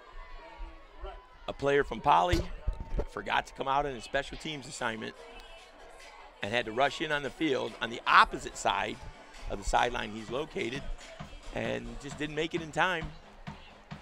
Question is whether or not Temecula Valley will decline this penalty or if they'll accept it. The Poly punt team is still on the field, and they will actually accept this one. So some sort of illegal formation or false start for having a man moving at the snap. The punter, trying to be aware of the play clock, snaps the ball, but his man just wasn't set running on the field late. So now Gabriel Belmar, as the punter, will be standing at his own 20-yard line. And as a coach, this drives you crazy because that's a mental mistake from a guy who doesn't play a lot. He may be on the special teams, might be his only shot. And here's a bad snap. Belmar is going to have to run again, and he's drilled at his own 25. Belmaris got absolutely starstruck on the bad snap trying to run it. What a hit from the Temecula Valley defender. Belmaris hasn't gotten up yet. Best wishes for him. But an absolutely amazing play by the punt coverage unit for Temecula Valley. They almost blocked one of the punts at the, or they did at least get a hand on it at the end of the first half, and that led to a Hail Mary touchdown that made this a 17-10 game. And now there they are, the bad snap. They take advantage, and a huge hit on the punter, Gabriel Belmares. The training staff from both squads is out there. The players have taken a knee here. It was a clean hit. He tried to run to the right side, and the defender from Temecula just had a running start at him, absolutely leveled him. So when we get back to action here, it will be 1st and 10 from the 26-yard line of Poly. Temecula Valley will be back on the field. This game being brought to you by Spoiled Quick Quality Oil Change, Ken's Sporting Goods, Boost Performance Training, Max Muscle, Corona and Orange Crest, and Loomis Insurance Services.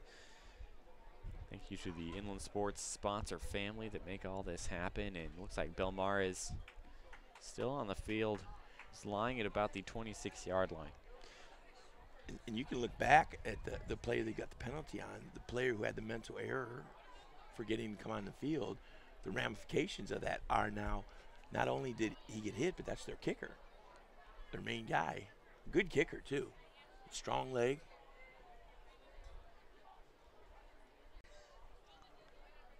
And Belmares still on the field.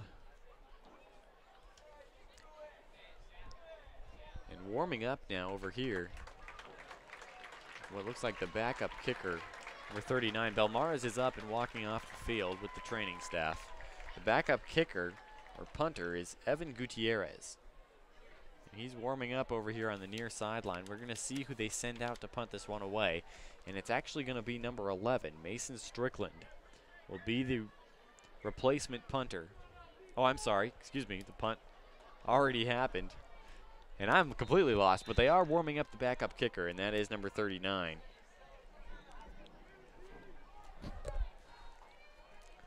Lauren Garthwaite is listed as the second kicker on Poly's roster. Here's the Temecula Valley offense from the 26-yard line. Here's a give to number 2, who's back in the game. It's Matthew Reyes. And we saw some pretty good runs from him in the first half, and there's a good pickup on 1st down. Matt Reyes runs hard, and he has quick feet, and he's just very patient. He explodes out of the openings. He reads the play. He just runs downhill. A carry for 5 yards on 1st down to the 21-yard line of Poly. Ring in at quarterback. He's in the shotgun. He's going to pass. He's got time. He airs it out to the right sideline, going up and making the catch for the touchdown on the far sideline. What another great play. Hassan Gates. Hassan Gates goes up and gets it at the pylon. And Temecula Valley an extra point away from tying this one up. They were down 17-3 not too long ago, Tim. Yeah, going back, things turn on a dime. That double pass, if it works in the second quarter, Poly's up 24-3. And they ran a pick play for the inside receiver. He went out to the corner, threw a great pass over the shoulder. Great catch, brought it down right in the corner of the end zone. Aaron Pulsifer on to try to put the extra point through and tie this game up with 6 minutes to go in the third quarter. The extra point is good. It's 17 all with 6 to go in the third frame, and we have got an absolute ball game on our hands here, folks. I think Coach DeWitt is got to talk to his team. He's going to talk to his team about focusing with a 17-3 lead. Again, a young team learning how to win as they grow as a unit. Putting a team away when they have a 17-3 lead and not making mistakes like the Hail Mary play or a misread on a coverage or forgetting your assignment on a punt team. All these little mistakes, little mental errors allowed Temecula to come back in. And now on Temecula's side, nice job taking advantage of things. And mistakes that Poly has made have turned Temecula's the momentum to Temecula's side.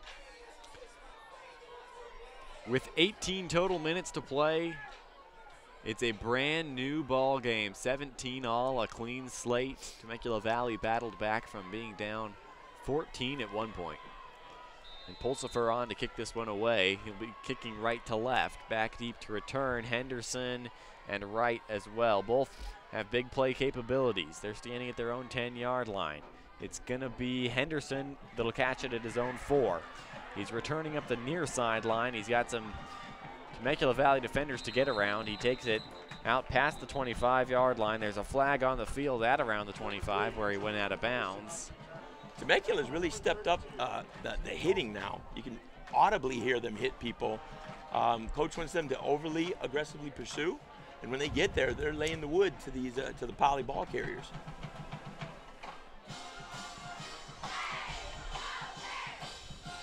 We're waiting for the official call here. The white cap is in the middle of the field. And it's going to be against Riverside Poly, so moving them back, it's holding on the return. They'll start at the 16-yard line, 1st and 10 from there. Bud Burney on with the ball spotted on the near hash. We've got 2 receivers to the short side here on the near side, and 2 receivers to the wide side to Burney's left. 1 running back now. We usually see a 2 running back look, and this is the give that goes nowhere. Trying to go off tackle to the near side, it was Noah Perez. And it's a carry for no gain, 2nd and 10 from the 16 coming up. Temecula's sitting in that 3-4, but they're being very aggressive in it. The 2 middle linebackers are stunting up, pretending to blitz, and they're actually blitzing 1 guy every time. And they're blowing plays up and forcing them outside the area they want to run them to. From the 16, 2nd and 10, and Temecula Valley's going to bring the pressure now, trying to get rid of the ball quickly. Was Burney. He was intended the pass for number 11, Mason Strickland. And both linebackers blitzed on that one. The two middle linebackers and the 3-4 just dove. They're not even hiding it now. 3rd and 10 now from the 16-yard line. Burney in the shotgun. He's got Noah Perez behind him. And they're going to give it to Perez. And Perez is going to go nowhere, no gain. So a quick 3 and out here for Poly. They picked up 0 yards on that possession. The linebackers are filling so fast. They're going to have to do something like they did earlier with a double pass, or the option pass to the running back, where he pitch it and he throws it. Maybe a screen, some misdirection, run something against the grain. Because right now, Temecula's in a comfort zone. Poly has to do something offensively to take them out of that rhythm. Standing at the 50-yard line, it's Easton Gibbs. And the punt is up and away. The punter on that one was Lauren Garthwaite. And now the ball bouncing around at about the 50. Was it touched by a Temecula Valley player? Poly says it was, as they scoop up the ball near midfield. We're waiting for the signal, and it was. Temecula Valley touches the ball. Easton Gibbs was signaling to let the ball bounce, and somebody just didn't get the message. It bounces off of him, and Poly scoops up the ball. And it's 1st and 10 for the Poly offense. Lauren Garthwaite, the backup punter, punting it away. Huge mental error. They're calling for them to clear the area. Ball bounces. It hits the Temecula guy. Poly guy just grabbed it. This could be a momentum shifter. From the 48-yard line, 1st and 10. And Benny looking to pass, and he's sacked. Back at his own 39-yard line.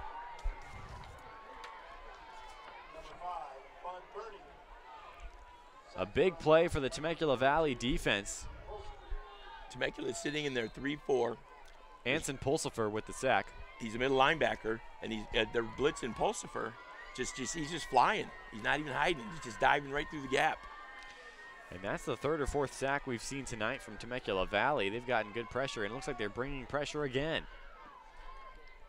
And they're going to give it this time to Henderson, and Henderson picks up a 1st down and more across midfield into Temecula Valley territory. Hold on a second, that was the 1st stick, so he's out near the 1st down.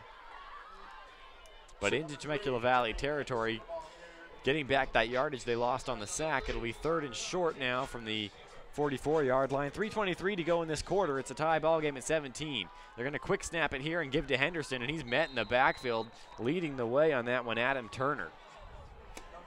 Number 16 and also Pulse for number 32 are just diving and filling those gaps. Now, the bad part about it is they might overrun a play.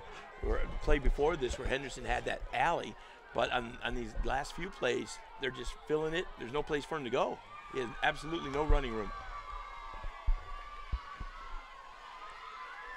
3 receivers now to Burney's right. And they're going to give it to Henderson, and Henderson making a man miss at the line of scrimmage and falling forward for a 1st down. down to the 39-yard line of Temecula Valley. So a big third down conversion for Riverside Poly. That was a huge run. Although he didn't gain a lot of yards, he was stopped short and somehow squirted through about 4 defenders. And now they're going to set up the screen pass. This goes to right, to the near side. He makes one man miss, cuts back, makes another man miss. 40 down to the 30-yard line, out near the first down marker. He's run out of bounds there, and great shiftiness from Randy Wright. Missability. Missability on display once again. He has great feet. Randy Wright just stopping on a dime with a great cutback along this near side. And they're going to want to measure this one. Right now they're saying he's short. And the guy with the down marker on the far sideline is flipping back and forth between first down and second down. So they're going to measure this one. 1st and 10 or 2nd in inches. It's going to be the difference. Hey, we've got a little bit of time. Going to try and throw it down to the man on the sidelines. That's Pep Fernandez, who's been giving us all the good insider information from field level. Looks like he's ready with some sort of update for us. As they bring the sticks out, it is a first down. Real quick update from Pep Fernandez on the sidelines. Pep, how's it going? Garthwaite. Thank you. Hey guys, we appreciate the toss down here. I was just getting some information as you tossed it down to me. Lauren Garthwaite is the name of the punter. She was just called up. She got pulled into action right now, number 38. So Lauren, one of the few girls playing football in the area, making a big kick as the Poly Bears recovered on that punt. Back to you guys. Thanks, Pep. Lauren Garthwaite stepping up big time for this Poly special teams.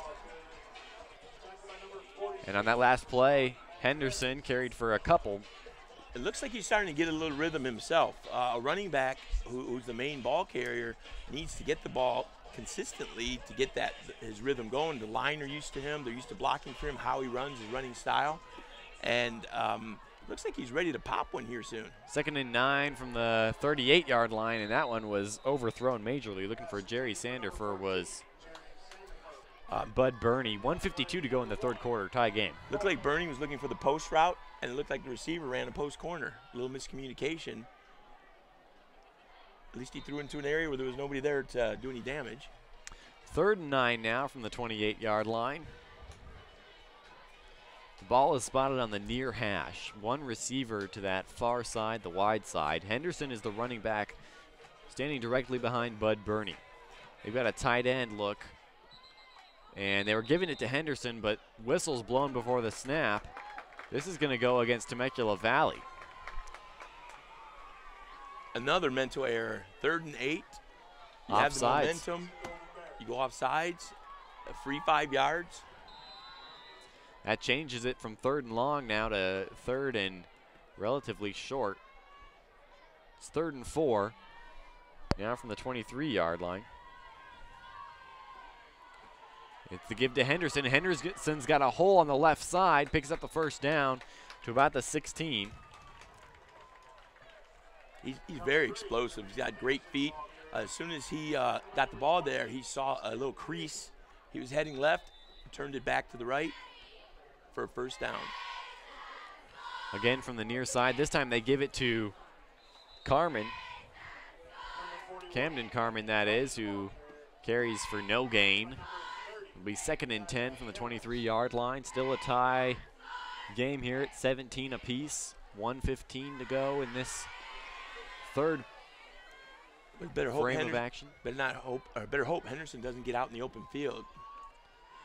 And here's Henderson again. He's going to try and get out in the open field. He running to his right, steps out of bounds on the near sideline, near the 10-yard line. A good pickup to bring up 3rd and 3 from the 10. He comes out of the pack like trying to pick up an ice cube off the floor. Just squirts out of there. It's incredible.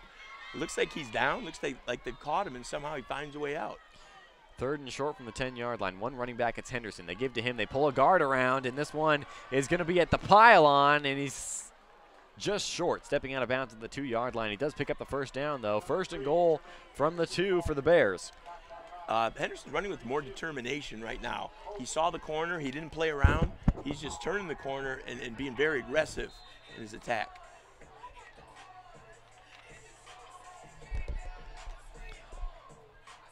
It'll be interesting to see if Poly stays with the ground game. They've got their fullback in, Camden Carmen, as well as the feature back, Jermaine Henderson, and they're going to give it to Henderson. He's going to try to get the corner on the right side, and he's short, or he's in for the touchdown.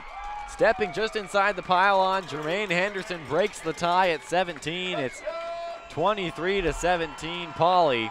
Jermaine Henderson practically ran that whole drive himself. And again, I think Coach DeWitt is going back to the bread and butter. It's what's got them here successfully during the year offensively. And if they stay with it, you can see that consistently he gets short yardage, and bam, he's going to explode. Like I said, trying to pick an ice cube up off the floor, which is very slippery. Now Lauren Garthwaite on to attempt the extra point. And it's a bad snap. Garthwaite ends up with the ball bouncing into her hands. She's running to the far sideline, and she's tackled there at the 10, a big hit. So the extra point is no good. That could be a difference maker going forward. The snap was bad. It bounced into the hands of Garthwaite, and she tried to make something happen, but didn't quite work. 51 seconds left in the third quarter. It's 23-17, a 6-point lead for Poly. And you know, on special teams, one of the most important jobs is a good snap. You can't kick the ball unless the holder has it. You can't punt the ball unless the punter has it in his hands. And they got to clean this snap up. That's about the fourth one we've seen that has been short of its target. Loomis Insurance Services, a proud sponsor of this game.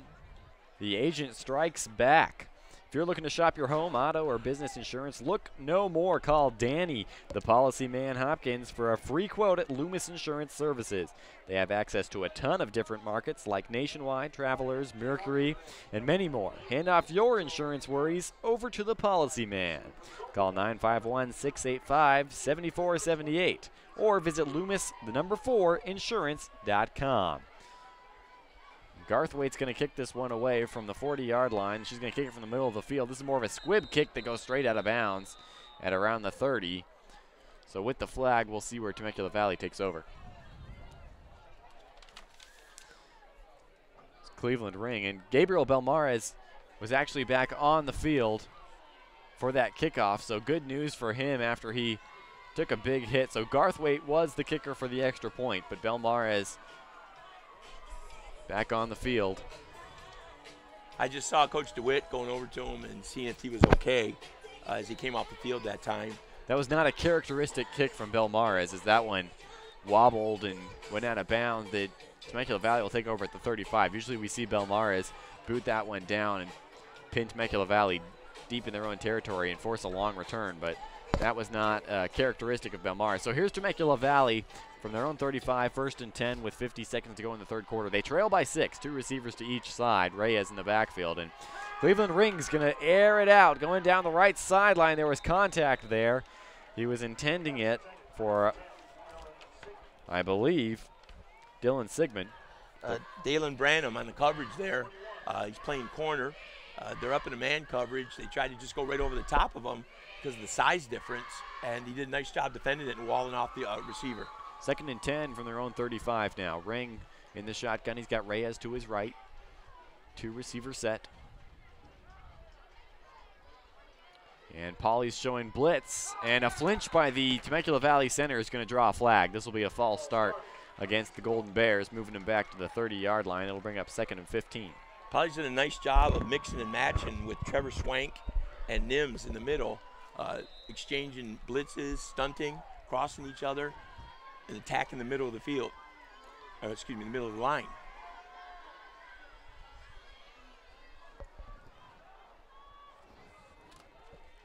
Here's Ring in the shotgun.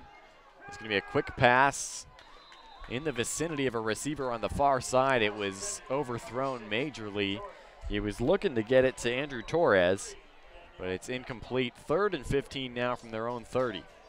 Ring is had a habit of locking in on one main receiver, not checking down to his other receivers.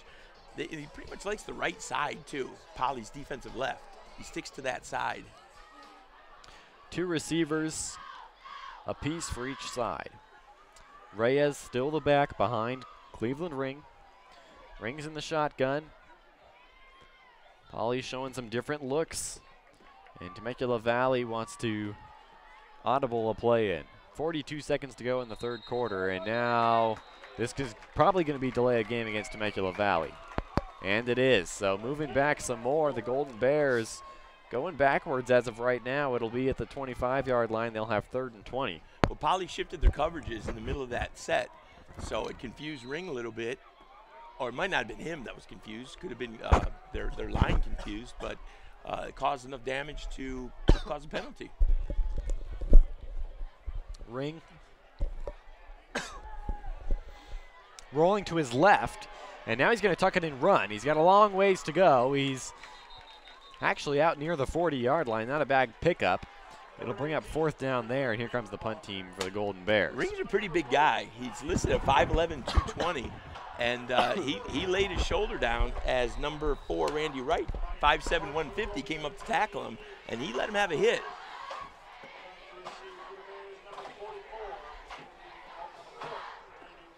Randy Wright back deep for Poly. And this is a high spiraling kick. He's going to have to fair catch it, falling down at his own 24. That's where Poly will take over. No. Bud Burney in the Bear offense back on the field. 26 seconds left. Poly needs to be careful deep in the Bear in Bear territory. They don't make any mistakes here. The snap has been bad a couple times. Hope they clean it up for this offensive drive. If you're looking for your one-stop shop as it pertains to sports nutrition, look no further. Max Muscle is your one-stop shop for sports nutrition. Check out a nutrition consultant at Max Muscle in either Corona or Orange Crest. And that play is a handoff to Camden Carmen, going nowhere. Loss of 3, actually. So Temecula Valley up front and inside, doing well for themselves. It was Jermaine Henderson kind of ran all over him last possession. Henderson not on the field right now. Oh, there he is. No, that's Noah Perez. So, yeah, Henderson's not on the field. So Elijah Campbell at linebacker made that last play. And now Poly having some substitution issues as the quarter comes to a close. That's the end of the third. It's 23-17 Bears as of right now. So as we go to the fourth quarter, we see if a young Poly team can hold on to the lead with some intelligent offensive play calling and mistake-free football. And we got to see if Temecula can step it up and keep that defensive pressure on. Their linebackers have been very good today. Pep Fernandez is down on the sidelines for our Between the Quarters update. Pep, what do you got for us? Hey, Colin and Tim, there's a lot of championship pedigree on this Riverside Poly team as they're now just 12 minutes away from their first win of the season. Now, Tim Harden, who's on the staff here for Riverside Poly, his son is Warren Harden, a.k.a. Yogi, right? Having a huge game. You guys have said his name all night long. Well, Tim Harden was part of the '86 team that won a CIF title here at Riverside Poly. They beat Long Beach Poly that year. And there's 3 guys, Briones, Swank, and Nims, who are starting on this Riverside Poly team that were freshmen called up to varsity in 2014 when the Bears went to the CIF Southern Section Finals in the Inland Division, but lost to Rev. So there's some guys that know what it's like to win. Randy Wright catches the bubble pass. There's a flag on the field, but he's running all by himself down the near sideline. Steps out of bounds at around the 12-yard line. A long catch and run for Randy Wright. Pep, if you're still with us, Tim Hatch really wants to know what the kettle corn tastes like. Have you tried it yet? Looks like we lost Pep on the sideline. Maybe he's eating some right now. I bet you he stopped to go get some kettle corn. So Randy Wright with a very long run that is likely to get called back here, and it will. So Poly kind of deflated after Randy Wright took it almost 70 yards. It's a discipline issue that there was a receiver who was trying to set a screen for him and on the bubble route, and as he got inside, he was behind the defender instead of in front of him. If you're behind the defender, you just got to go hands up, let him go, and if he makes a tackle, he does. Now we get that run coming back. Bernie in the shotgun. This will be 2nd and 15 from the Poly 20-yard line. 2nd and 14, that is. Now they'll motion a man to Bernie's right. They'll fake it to the running back, and this one is tipped up in the air, and the Temecula Valley defensive lineman looking around for it, looking for probably their only interception of their career, and that one falls. Bernie listed at 5'11", 160. These linemen they have for Temecula, 6'3", 6'4", 240, 260. Big defensive line for Temecula.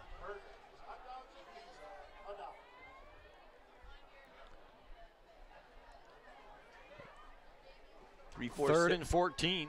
3-4 set. Linebackers looking to go again.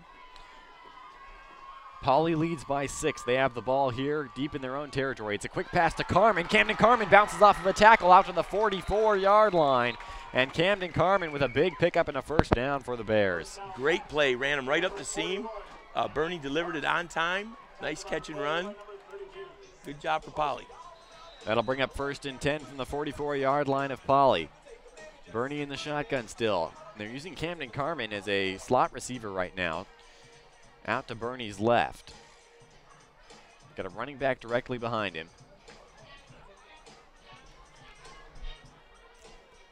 Here's the snap. They're going to give it to the back.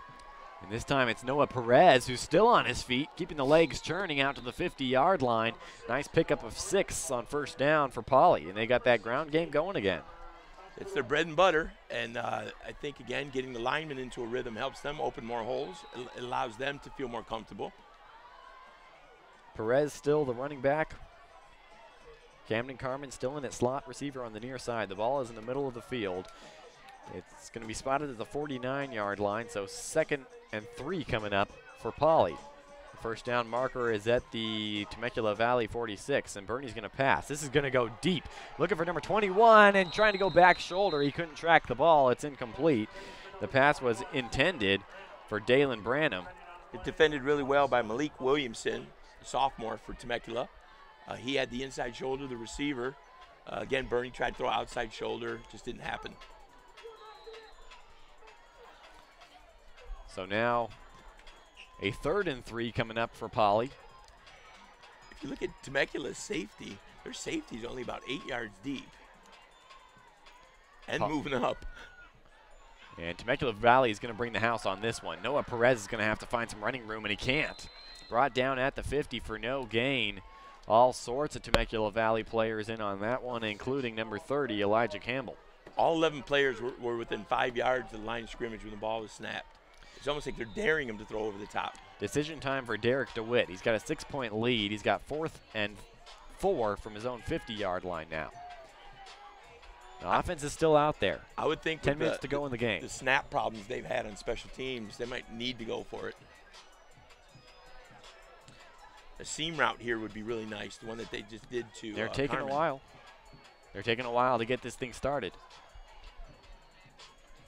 And the back judge has his hand up, which means it's under 5 seconds. They get the snap off. They tried to go to Noah Perez, and he is stood up and brought down. There are 4 Temecula Valley defenders, including, but not limited to, Easton Gibbs. And a turnover on downs, a big defensive stand for Temecula Valley as they get the ball in Riverside Poly territory with 9:45 to go, trailing by 6. Temecula is just daring Poly to throw, and they're sending so many people at Bernie, he doesn't have time to throw. So right now, Poly's going to have to come up with an answer offensively to get him some more time or create some more running lanes. If you're an athlete of any level, if you're a lacrosse player, a baseball player, or a color commentator, check out Boost Performance Training in Corona. Coach Ray Bass and his team have experience, passion, and commitment to grooming great athletes. Here's a nice run right up the middle. Dominic Diaz going up the gut. Boost Performance Training. Check them out at boosttrainingsystems.com. And this play is going to go all the way down to the 35-yard line, or 36-yard line, that is, of Poly, on the run by Diaz. Diaz showed great presence of mind. At the end of the run, the tackler was underneath him, and he was never down, and he kept his feet moving, picked up an extra couple yards. Now 3 receivers to the far side, the wide side on the left for Cleveland Ring. The Temecula Valley offense going left to right on your radio dial here. Dominic Diaz, the running back, and Ring is going to pump fake, and now he's going to throw it deep. He's got a man wide open, and it's caught, falling down at the 1-yard line. What a play. They faked the screen pass, and they went deep and connected to number 89, Hassan Gates, at the 1-yard line.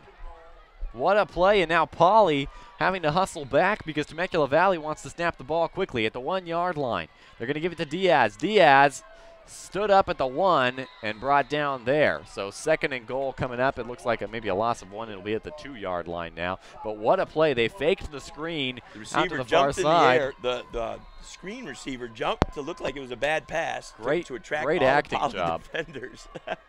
And they just went deep to a wide open Hassan Gates. Now here they are from the 2-yard line. They're going for Gates again, and Gates ran an out route, and Cleveland Ring threw a fade route. So that one's incomplete for sure. I'd call that a slight miscommunication. And Ring looking to the sideline now. It's a big play, sets up 1st and goal from the 1-yard line, and now a little bit of stalling going on here right at the doorstep of a touchdown with 3rd and 2 here. They want to make sure they get the play right. I wouldn't be surprised to see Ring himself run it at 220 pounds. 3 receivers to his right. He's going to give it to Diaz. Diaz trying Short. to cut back, and he's short. Getting there first was Spencer Nims. We've called his name a lot tonight. Spencer Nims reminds me of a linebacker from Chicago Bears, Detroit Lions, from the black and blue division. He just looks like an old-fashioned, nail-eaten son of a gun. 3rd and 2. And Temecula Valley wants to talk this one over. They'll call a timeout here. So over to our right, they're at the goal line. They're knocking on the doorstep of a touchdown. Ken Sporting Goods has over 30 years in the Inland Empire, 40 years. They'll take care of all your sports gear needs, Letterman's jackets, and whatever else you might need. Check out kensportinggoods.com. Spoiled quick quality oil change. Bill Navigato and his team will get you good to go.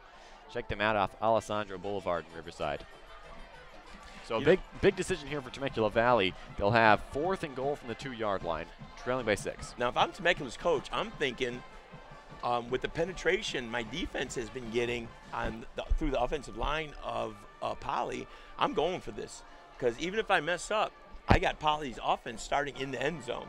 And with the way the linebackers have been harassing them, it could be instant safety. So I think going for it here is a no-brainer for him.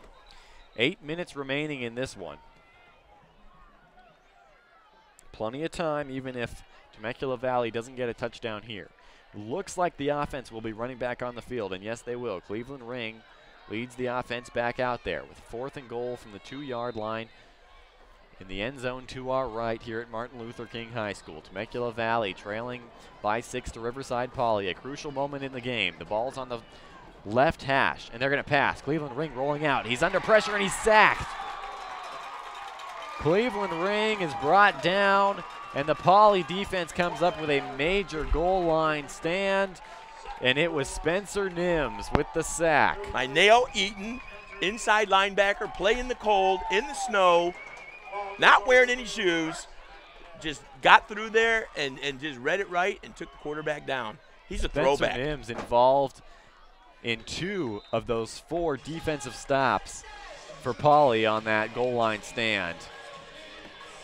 And now Riverside Poly taking over at their own 7-yard line. Here's the snap. Bernie's going to give it to Henderson, and Henderson gets stood up and driven backwards.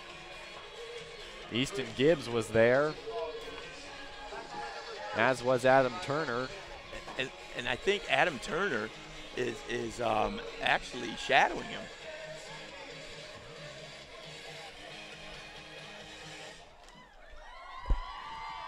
Three receivers out to Bernie's right. The ball is closer to this near hash. It's going to be a loss of 3 on the play. They're back at their own 5-yard line. 2nd and 13 from there. Bernie's going to pass. He's got a one-on-one on down the near sideline, getting tripped up and drawing the flag. The pass was intended for Dalen Branham. And there goes the bad field position for Poly. Temecula had 10 guys in the box.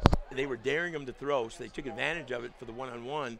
And the defensive back never saw the ball and he fell into the receiver right at point of contact. So it's going to be pass interference.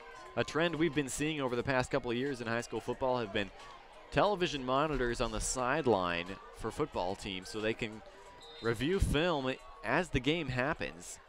Right now, Temecula Valley's got 2 of them, one for offense and one for defense. And right now, the offense is out there trying to figure out where they went wrong as they were, like I said, knocking on the doorstep of a touchdown. And now play action. This is a throw to Randy Wright. Randy Wright makes a man miss and takes it out near the 35-yard line for a first down. We almost had a repeat of that 70-yard run that was called back. The receiver who set the screen for him on the block pulled his hands back just in time for Wright to get outside. And the ball is spotted at the 35-yard line, near side hash. 3 receivers out to Bernie's right. Jermaine Henderson, the running back, right behind Bernie. Bernie takes the snap and gives to Henderson. Henderson trying to go right down the middle. He picks up a few. To the 39-yard line, a pickup of 4 on first down. 2nd and 6 coming up from their own 39-yard line. Poly's goal right now is eat some clock, hold on to the ball. Temecula's goal, get the ball back as soon as possible. 23-17. Poly leads with under 7 minutes to go in this game, and Temecula Valley, wanting to bring the pressure, might have gotten a Poly offensive lineman to flinch, and they did. So the Bears going off sides. They'll lose 5 yards on that one, go back to their own 34-yard line where it'll be 2nd and 11. One of the things Coach DeWitt makes the hallmark of his program, discipline, responsibility. And right now, every player has a responsibility. If they stick with their game plan, they should come out ahead. And this is a give to Henderson, who has running room up the middle. He's out near a first down. We'll see where the spot is. But a big hole right up the gut for Jermaine Henderson, and it is a first down. Spotted at the 45-yard line. Moves the chains for Poly. The ball still on the near hash. They got 2 receivers now to this short side. And the more I watch him, the more credit I give Temecula's defense for holding him in check this long. Poly using the wristband method to get plays in and out for their no-huddle offense. Bud Burney with Jermaine Henderson behind him. Temecula Valley bringing the pressure. It's picked up well by Poly, going for Randy Wright, but good coverage there by Easton Gibbs on Randy Wright here on the near sideline. And that pass is incomplete. Easton Gibbs has been all over the field for Temecula today. I mean, if you look at the size difference between him and Randy Wright, who's been all over the field, Gibbs is listed at 6'1", 185. Randy Wright, 5'7", 150. And they've both been all over the field. 2nd and 10 now from the 45-yard line, their own 45-yard line, that is. Poly with trips to the right of Burney. They're moving right to left on your radio dial. They're going to give it to Jermaine Henderson. Jermaine Henderson off tackle to the right side to the numbers into Temecula Valley territory down to the 35-yard line. The ball comes out. It's picked up by Temecula Valley, but was he down by contact first? No, he was not. Temecula Valley with the fumble forced and recovered. They'll take over in their own territory at around the 35-yard line. You could feel the momentum shift, and Poly was gaining confidence, and they were getting big chunks of yards. And sometimes the running back trying to get extra yards waves the ball around. Didn't see how it came out, but it can't have a fumble at this juncture of the game. Jermaine Henderson loses the ball. 6 minutes to go.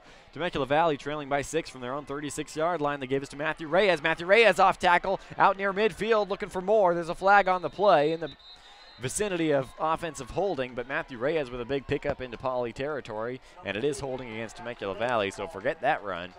We'll go back 5 yards and bring up, or back 10 yards that is, and we'll bring up 2nd and 20. Matt Reyes pretty visibly upset, but then going over to the lineman that was called on and telling him it's okay, patted him on the helmet. Look at, nice job by Reyes. The last thing you want to do is alienate the guys blocking for you. Especially when they outweigh you by 100 pounds. Now from their own 29-yard line, it'll be 1st and 20 from there. Temecula Valley in their traditional formation. 1 receiver to the near side, 3 receivers to the far side. The ball is on the far hash. The Golden Bears moving left to right on your radio dial here, trailing by 6. Ring's going to throw. He's going to find Matthew Reyes in the flats. Reyes trying to make a man miss, steps out of bounds at around the 33-yard line. So now picks up a little bit of that yardage lost on the holding penalty. Right now they're trying to take advantage of Poly's defense being really aware of those receivers going deep, and they swung him out of the backfield, didn't even try and hide it, but Ring did a nice job of looking him off that time. 2nd and 13 from their own 34. The trips receivers are to the near side, to the right of Ring. And Ring got the snap and was hit immediately and brought down. Once again, Spencer Nims in on the tackle. Black and blue division, old school. Love this guy. He just attacks. Spencer Nims is just tearing up the Temecula Valley offense right now. 5.5 to play, down by 6. It's a crucial 3rd and long from their own 27. 6 foot, 235 pounds of mean. This will be 3rd and 21. Spencer Nims still on the field, which is always a concern for Temecula Valley. They've got 3 receivers to the near side. Here's pressure. Nims is in there. He hits Cleveland as he throws, and the pass is incomplete. It was almost intercepted. And Spencer Nims, once again, getting his nose in there and getting the job done, forces a punt with 5 minutes to go in this game. Spencer Nims is keeping that 6-point lead safe almost single-handedly right now. Temecula was trying to set up a screen on that, and he blew it up because nobody even touched him. No one checked him. And the punt is away, just barely though. Waiting on this one is Wright, and Wright is going to try to go left to right, and he's moving backwards right now. He's brought down. There's a flag on the field, probably going to be a block in the back or holding. In some cases, the receiver just got to go down. He had the ball, and he kept running backwards. I think he went backwards about 15 yards. Randy Wright had the return. Right now, the ball is spotted at the 24-yard line. It is a penalty against Poly, though. And that'll put the ball starting field position around the 14-yard line. Two mental errors on the same play. On the return, Wright should have just went down instead of trying to go backwards. And now, personal foul. And that's a 15-yard penalty. It'll be at the 10-yard line where Poly takes over. And that's not good starting field position if you're trying to nurse the clock and nurse the 6.23-17 lead. So right now for Poly, it's paramount. Protect the ball. No matter what else happens, the ball cannot come out. They're going to go to their 2 running back set, and they're going to give it up the middle. A good pickup on first down, a pickup of 9 out to the 19-yard line. The carry was Noah Perez who got the call. Brings up 2nd and 1. Camden Carmen in as the fullback. Now we can see the pace is noticeably slowed down from earlier in the game. It was like a track meet out there from both sides. Under 4.5 to play. Once again, Perez gets the call, and this time he's got nowhere to run. He's brought down.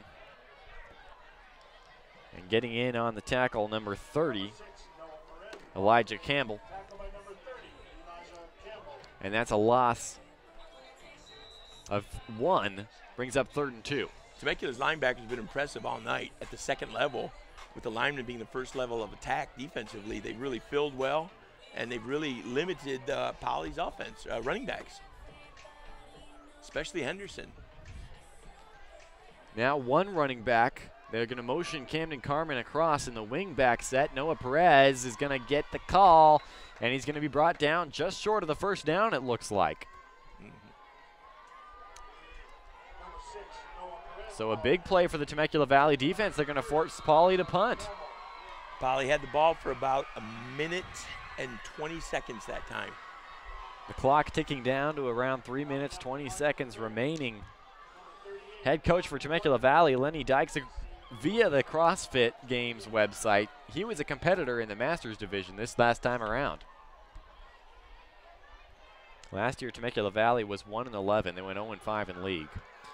And poison being called for Temecula Valley. And now going to return it now, Easton Gibbs. Last time they called poison, they ended up turning over the ball.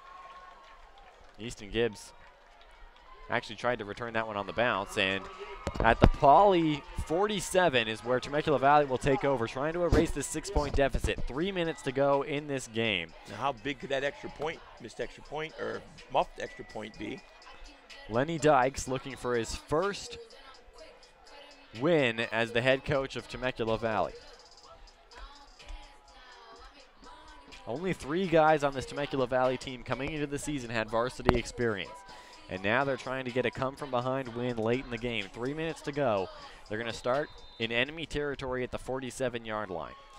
Now 2 receivers to each side. There's a tendency for young teams to try and get it all in 1 or 2 plays. They just got to be patient. Cleveland Ring is going to pass. He's going to check it down underneath, making the catch and having room to run is number 22, Owen Koronek. Picking up the first down down to the 32-yard line of Poly, and a good first play for Temecula Valley on a very crucial offensive drive. Not sure if Kornick got out of bounds. The clock is stopped right now because they got to move the chains, and he did get out of bounds. So great, smart play from Owen Kornick, making the catch, picking up a first down, a good chunk of yardage, and then getting out of bounds to stop this clock. 23-17 Poly right now. Golden Bears with the ball at the 37, Temecula Valley. 1st and 10 there.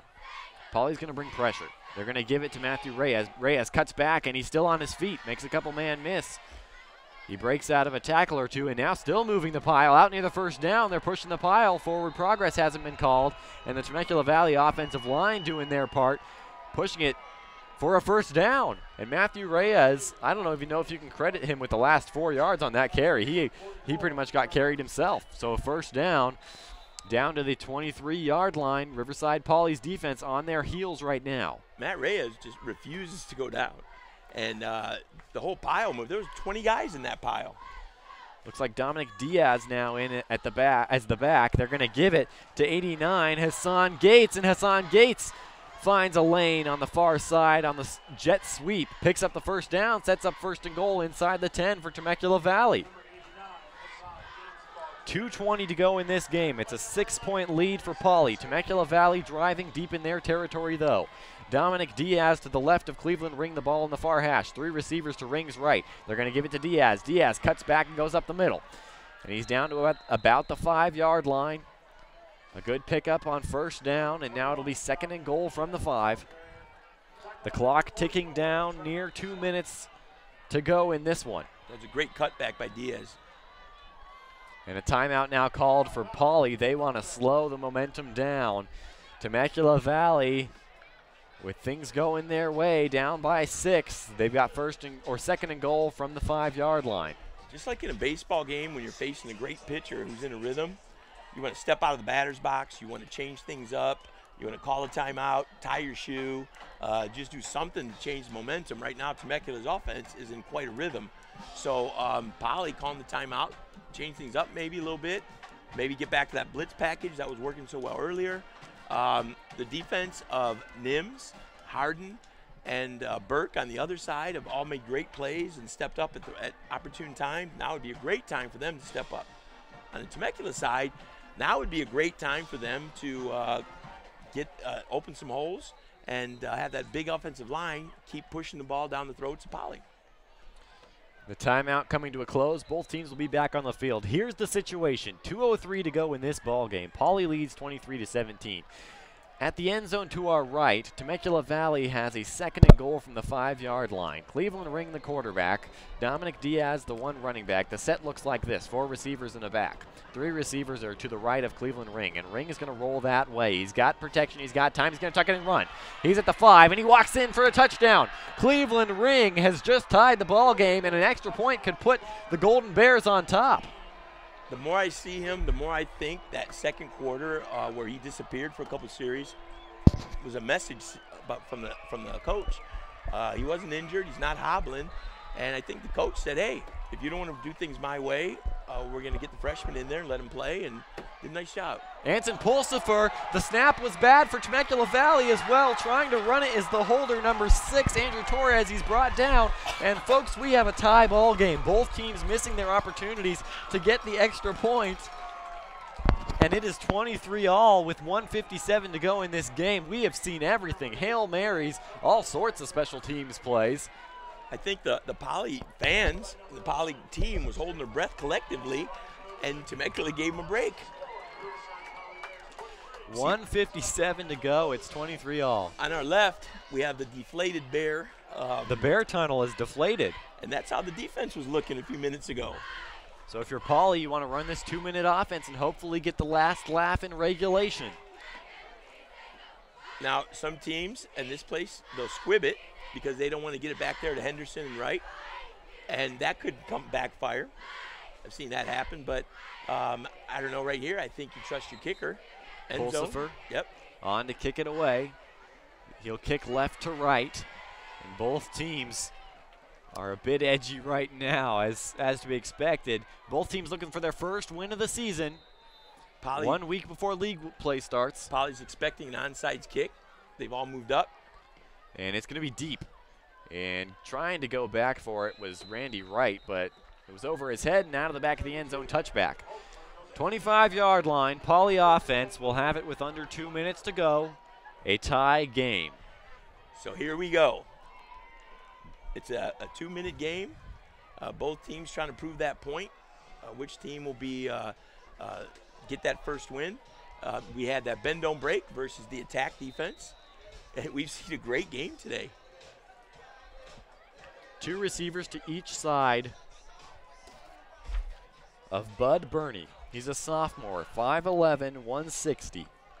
He's going to have to lead this team on a 2-minute drive, and he is going to air it out. This is a lob pass in the general area of Randy Wright, and they're lucky that wasn't intercepted. Just a bad track by Malik Williamson, the defensive back for Temecula Valley, allowed that ball to just hit the turf aimlessly. Now, that 2-minute drill, especially with a team that could possibly be back in a prevent defense, is more of a short yardage, short chunks of yards, small chunks of yards. He went for it all on that play, and if they're not careful, Temecula's going to get the ball back in a pretty great field position.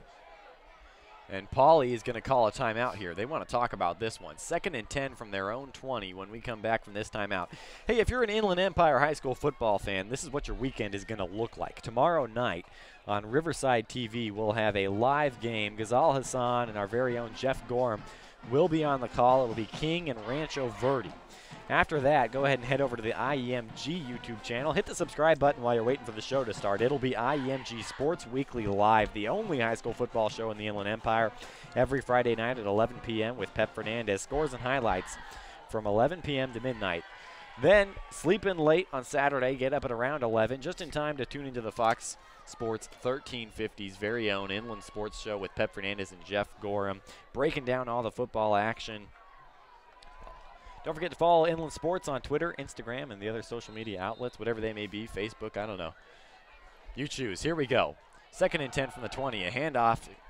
Nice little pickup of 3 or 4 yards up the middle for Jermaine Henderson. 1:42 to go in this one. 23 all. I just think Poly shouldn't panic yet. Just keep grinding it out. From their own 25, it's 3rd and 5 there. 2 receivers to either side of Bud Burney. He's going to throw. He's got a man and 2 receivers in the same area. And the pass falls incomplete. There was Randy Wright as well as Dalen Branham, and they were both open, but they kind of almost collided, and that caused the incomplete pass. Here comes the Poly punt team, and now look who's got quite a bit of time to drive back the other way. It's Temecula Valley in a tie ball game. They'll have an opportunity to be the one to break through here late, very late in the game. 23 all. And also the snaps on these punts have not been the best. Temecula Valley showing like they may bring pressure. The punt is away, though. Easton Gibbs is waiting on it. This one is going to bounce. He's going to call poison, and it's going to take a Poly roll to the 39-yard line down there. And the punter on that play, number 39, it was Lauren Garthwaite. She did a nice job getting the ball out. Snap was decent. And now, Temecula, starts from their own 40. And let's see if they can keep that momentum going. 1:18 left to play. The ball on Temecula Valley's 40-yard line. They're moving left to right on your radio dial. Temecula has some very big receivers. I can see them throwing some jump routes, jump balls. Ring is going to throw, and it's going to be tipped and fall incomplete. Picture this. A pretty full stadium here at Martin Luther King High. A full squad of cheerleaders, full sidelines. We've got a tie game with 1:15 to go. 23 all. They've got the vendors out. They've got the inflatable tunnel. This is just about as big of an event as it gets for non-league games. And we have got a game that is living up to the hype. 2nd and 10. This is a screen pass. Finding his man. It's Easton Gibbs taking it up the middle, and a big run here. Still on his feet. Ball came out. And there's a pile for it. Pauly says they have it. That was a screen pass taken all the way down to the 26-yard line. It was Hassan Gates. Hassan Gates with the catch and run. And Pauly has the ball. So Hassan Gates with a huge spark plug play for Temecula Valley. It ends up being for naught, and Gates seems injured. He just lost the ball running into Poly territory. 1:02 to go. Poly will take over at their own 25-yard line. So in these last 2 minutes, Poly has had the ball twice. Temecula Valley has had it once. It's still 23-all. And I think, again, the inexperience showing that at that time, you don't need those extra yards. You don't need to expose the ball. Just go down when you're hit, and experience will play out, and they'll learn that eventually, because trying to gain extra yards and waving the ball around came back to haunt them again, or haunt, well, both teams now. Gates, the 5'10 junior from Temecula Valley High School, is still on the field. He tried to jog off the field, but he ended up going to a knee. We hope he's okay. Poly will have the ball at their own 25-yard line, though, with 1 minute to go. A game that is tied at 23-all. This game has had pretty much everything that we could be had in a football game. We've had fumbles, we have interceptions, we'd have long runs. A 2-yard pass turned into an 80-yard run. Pep Fernandez is on the sideline. Pep, how's it going?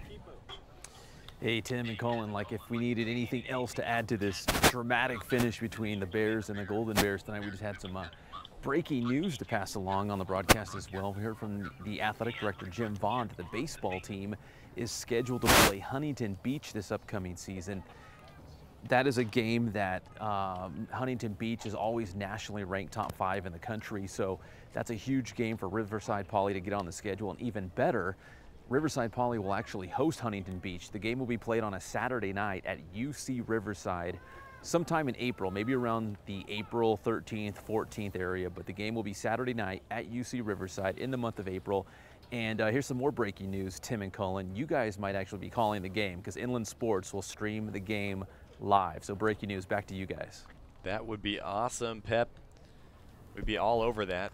Two very historically good high school programs as far as baseball is concerned.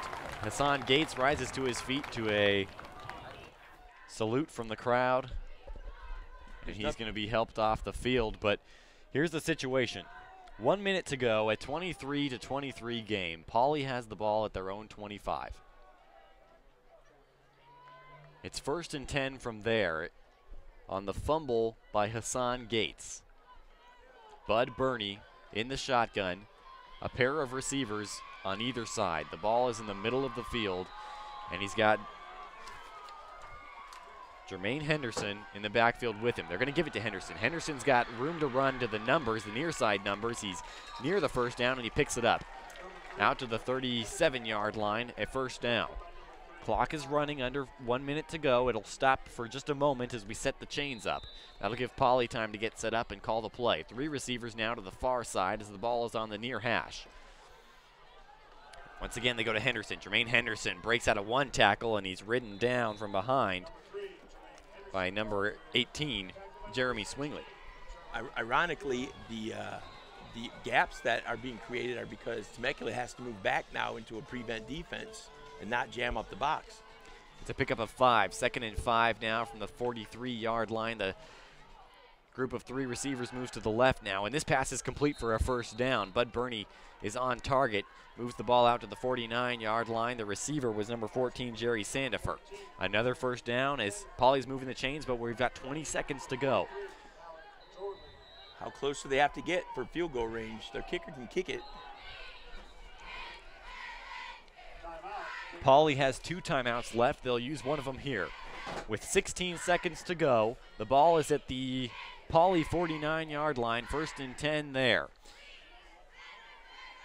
A field goal is all it takes to win it. How much do they trust their kicker, Gabriel Belmares? When we saw him kick the first field goal in this game, it was about a 20-yarder, and he hit it with plenty of extra leg.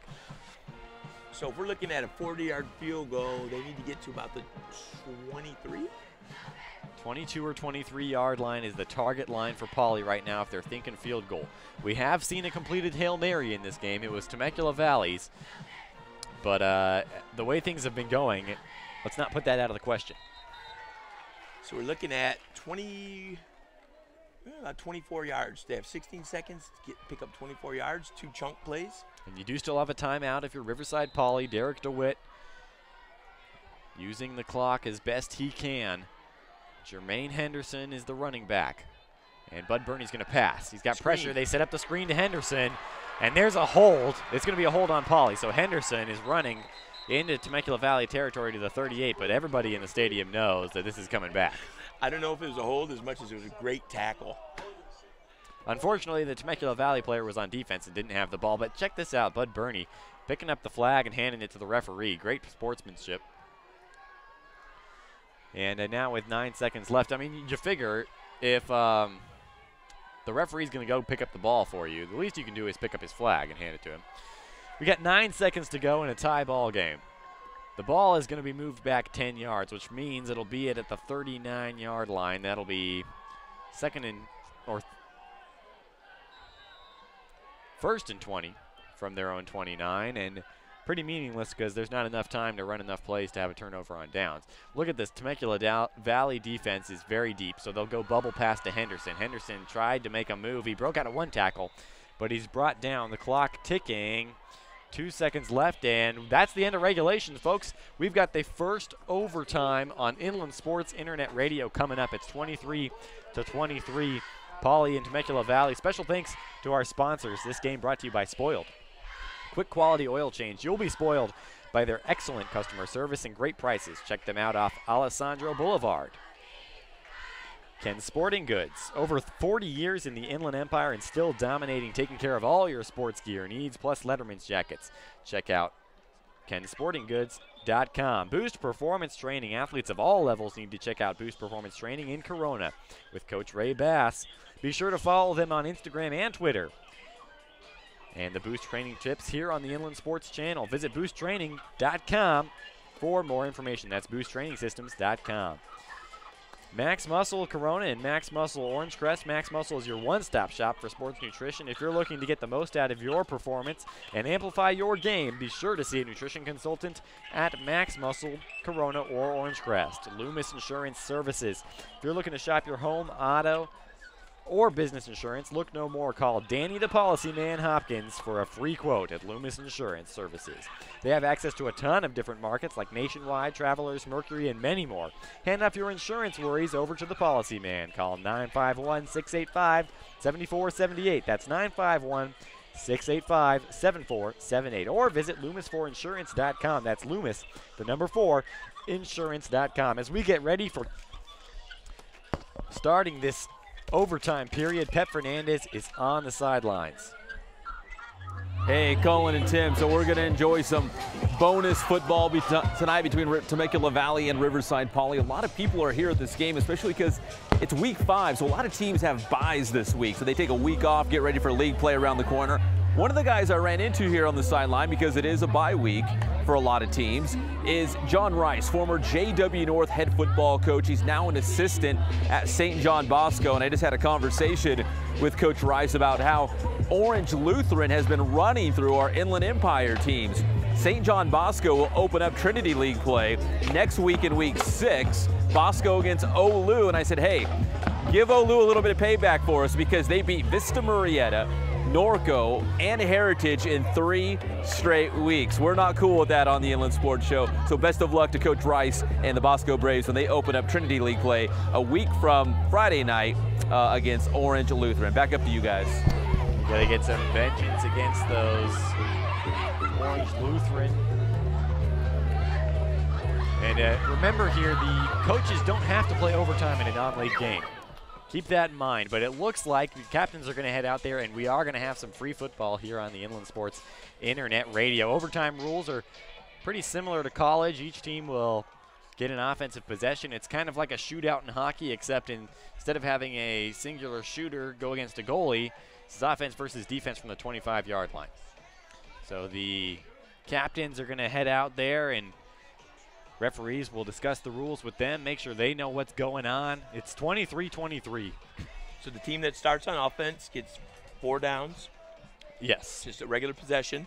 So technically, if you trust your defense, you could kick a field goal That's true. and just go out and stop the other team if you wanted to. Yeah, but Or if you stop the other team, then you can go out and just kick a field goal and win it if you have a good kicker. so that always comes down to who wins the coin toss, and which would you rather be, the one to strike first or the one to be able to see what you need on offense second time around? If you got a good kicker, you may not even have to run a play if your defense gets a stop. 25-yard line, that's a nice long 43-yard field goal. The captains are still out there. Derek DeWitt, the head coach for Poly, and Lenny Dykes, the head coach for Temecula Valley, deciding that they want to play. There's the coin toss. Speaking of Coach Dykes, earlier we talked about Coach Churchill, the legendary Mike Churchill at Poly, and the legendary Bud Kane at Temecula. He had a chance to play for both of them. He played for Bud Kane in high school at Temecula and for Coach Churchill in college at Riverside Community College. Here's the signal. Looks like Poly wants the ball, and they want to be working in the end zone to our right. So Riverside Poly, they're going to have the ball first here. First period of overtime coming up here. Bud Burney going to lead his guys back out there. Everybody staying in their seats for this one. I'll definitely stay in mine. Well, that's good, Tim, because I don't want to do this overtime period alone. So is this the first overtime in the history of Inland Sports Radio? Oh, I don't know. I think so. How many games have we done this year? 5 or 6, and I don't think any of them have gone to overtime. So we now have a first. Another first. There were a ton of firsts in the first game that we did, which would be Orange Vista in their first varsity game. And now the first overtime in the history of Inland Sports Radio. Of course, we'll have to check the record books and make that official. But actually starting from the 25-yard line, Poly with 2 running backs. 1st and 10 from the 25. The first possession of overtime. The give is to Noah Perez. He picks up 1. 2nd and 9 coming up. And that was actually Jermaine Henderson, number 3, who got the call. Temecula still stuffing the box, still loading up the middle, just daring Poly to throw a pass. The ball in the middle of the field, 2 receivers to Bernie's right, 1 to his left. They'll give it to Henderson again, and Henderson finds a hole up the middle. He's going to get near the first down. He'll be about 3 yards short, getting it down to about the 17-yard line. It should be 3rd and 3 from the 18 it is. Again, Temecula's done a super job in containing him, even though he might have gained, some yards that are respectful. He's not busted a play. He's not broken a play for a long run. They move Camden Carmen to the wing back. They motion him across left to right now, and then they're going to go that way with Jermaine Henderson. And he's got running room, 20, 10. He's got the first down, and he's inside the 10 near the 5-yard line to set up 1st and goal there. And they'll spot him at the 7. His feet move so fast, you can't even see him when he runs. He turned the corner, he saw that little crease and just exploded. He had 158 yards against Norco. Having a good night for himself again here. This time the ball is on the near hash. Still 2 receivers to that near side, though, on the short side. And this time they're going to give it to Camden Carmen, who was tripped up, maybe fell forward for a yard or 2. Getting there first was maybe Cade Churchwood. Now Poly taking their time to get this next play called. It's 2nd and goal from the 6-yard line. Bernie with 1 running back behind him, and he's going to pitch it to Henderson. Henderson cuts it up underneath the Temecula defense. He's near the goal line. He'll be spotted short at the 1-yard line, and it'll be 3rd and goal from the 1. That play started out as a sweep left, and he saw a crease, another opening, and just ran right up the gap. The ball's actually at the 2-yard line. They'll give it to Henderson. He dives ahead. Did he get in? Yes, he did. Jermaine Henderson. And the Temecula Valley defense. Now, as a coach, do you go for 2? I don't know, but the Temecula Valley defense said he was short. The referee's call is touchdown. And it looks like the field goal unit is on. And on to kick the extra point, Lauren Garthwaite. I don't know that they liked what they saw from Gabriel Belmares when he came on to kick that kickoff that went about 30 yards. So Lauren Garthwaite, who had a bad snap last time she was out there to try an extra point. This snap is low again, but the hold is good, and the kick is good as well. So a touchdown and an extra point makes it 30-23. Temecula Valley has to answer with the same thing or more here in this second possession. So that brings up the point, if Temecula Valley were to score, as visiting coach, you go for 2 in the win? That's a tough decision. Lenny Dykes right now just thinking about getting the ball in the end zone. 30-23, no clock as we play college rules here. Reyes is in at running back for him. Cleveland Ring the quarterback, Matthew Reyes the running back. 2 receivers to each side of Ring. Here's the snap, and Ring's gonna pass. He's feeling the pressure. Nims got in there and hit Ring as he threw, and it's falls at the feet of the intended receiver. Man, he was looking for Sigmund. If we had a tough guy award, I don't know if I could give it to Harden for playing injured or Nims just for being Nims. Spencer Nims gets his nose in on another defensive play for the Bears. The Golden Bears now at the 25 have 2nd and 10. They have to score on this possession to stay in this game in overtime. It's 30-23 Poly. 2nd and 10 from the 25. They'll motion a man across and give it to him on the jet sweep. It's number 22, Koronek. And Koronek spins and falls forward to pick up about 4. They'll spot him at the 20-yard line. And it'll be 3rd and 6 from there. The tackler who made that tackle actually spun him forward for a gain. If he'd have dragged him down where he was, he'd have been better. 3rd and 5 from the 20-yard line. A crucial play here. 1 running back, it's Reyes. 3 receivers, it's Sigmund. It's Torres. And they're going to pass. They're rolling to the right. Ring is going to throw. He's got an open receiver for a first down. Falling down inside the 10-yard line is Sigmund. And a big 3rd down conversion for Temecula Valley. I think Sigmund thought that he was on the sideline, because if he'd have just turned around, he had the end zone. And Sigmund doing the little toe tap at the numbers instead of the out-of-bounds line. So the situation grows more tense. 1st and goal from the 10-yard line. 3 receivers to the far side. That's the left of Cleveland Ring. Working towards the end zone, and a big play hitting the backfield. Matthew Reyes brought down. Number 43 is in there, Daniel Gaspar, and brings down Reyes for a loss. He got there just as the ball got there. They're lucky, Temecula's lucky that wasn't a fumble. Moves the Golden Bear offense back to the 14-yard line. Remember, they have to score. They're down 30-23 here in overtime. They're going to go with a bunch formation to the far side. The ball on the near hash. 3 receivers in that bunch formation to the left. Dominic Diaz now in is the running back to the left of Ring. They're going to roll to the left now.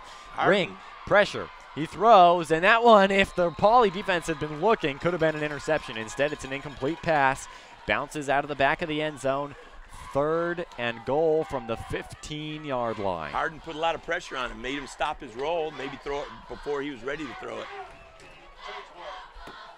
And another long 3rd down. We'll see if Temecula Valley can convert twice in one overtime possession.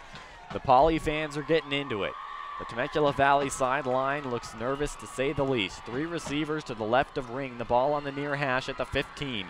It's 30-23, the first period of overtime. Ring in the shotgun. He takes the snap. He's going to throw. He feels the pressure. He's going to step up and try and run it himself. He gets to about the 15. No gain. He's brought down. And guess who it is? Your guy, Tim, Spencer Nims. Eating nails and spitting lead. This is the play that will decide the game here. It's 30-27. 30-23, that is. This is the first period of overtime. If Temecula Valley doesn't get in the end zone on this 4th and 15, 4th and goal, the game is over.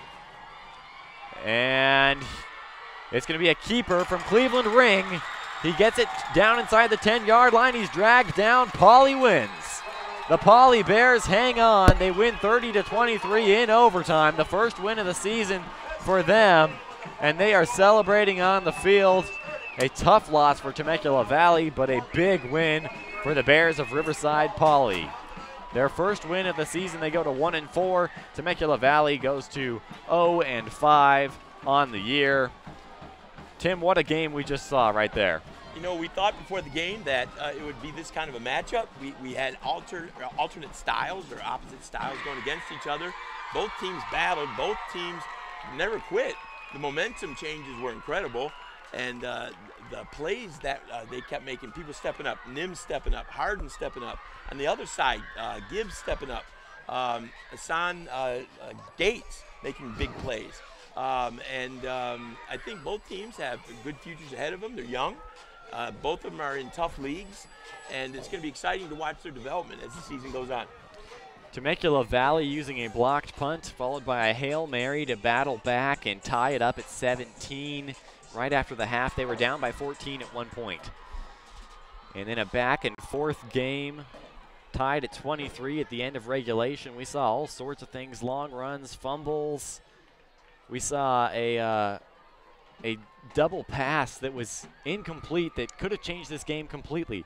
We saw a long run from Temecula Valley. It was Churchward taking it down deep into Poly territory and fumbling the ball, giving Poly the ball back with not much time left to run out the clock and take it to overtime. And we saw just a little bit of everything, a hurt kicker, a backup kicker coming on, and kicking that extra point, that big extra Lauren point there in Garthwaite, overtime. She comes on and kicks a big extra point in overtime. And I think Temecula has nothing to be ashamed of, nothing to hang their heads about, because they battled, they never quit. And Poly needs to be exceptionally proud of the fact that they found a way to win. Pep Fernandez is on the field looking for a post-game interview for us.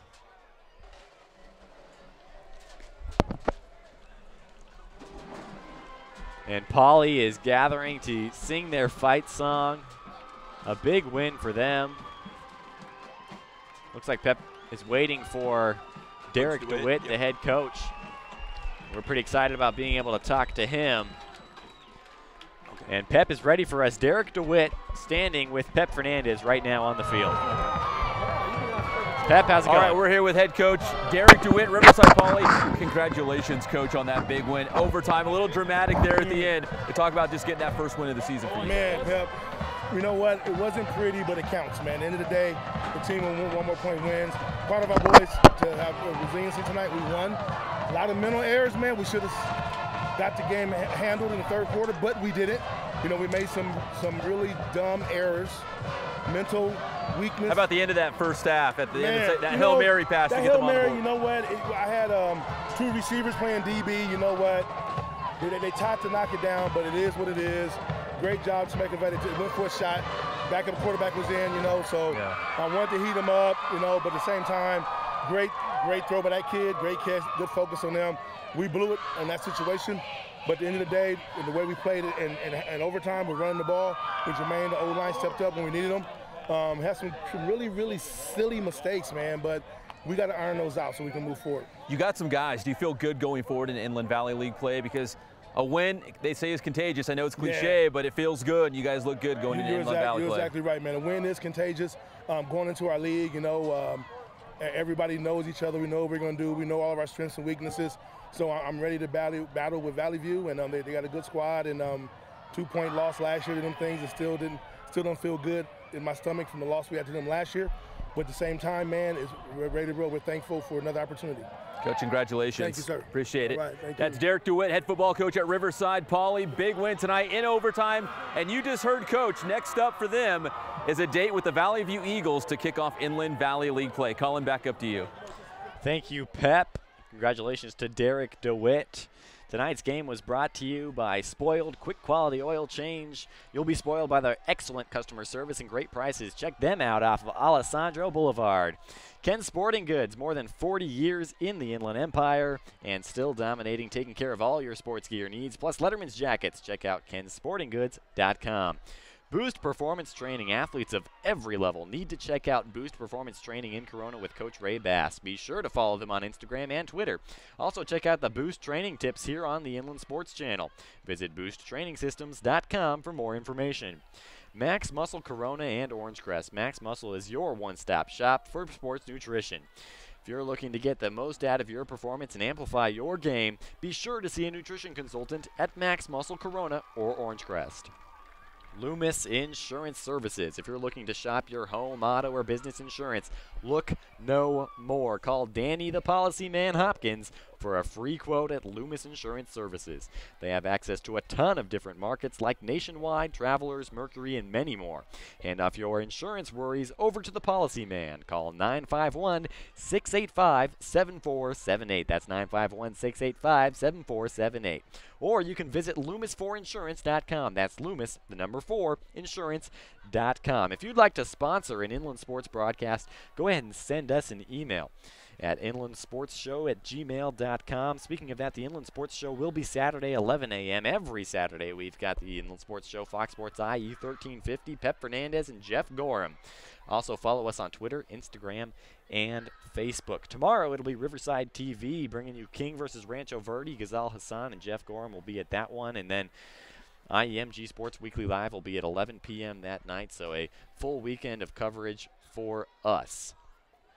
Final score in this one, overtime, free football. It was 30-23. Riverside Poly coming out the victor. For Tim Hatch, for our sideline guy, Pep Fernandez, I'm Cullen Holt. We want to thank you for watching this Inland Sports Internet Radio broadcast. Poly defeats Temecula Valley 30-23. Have a great evening.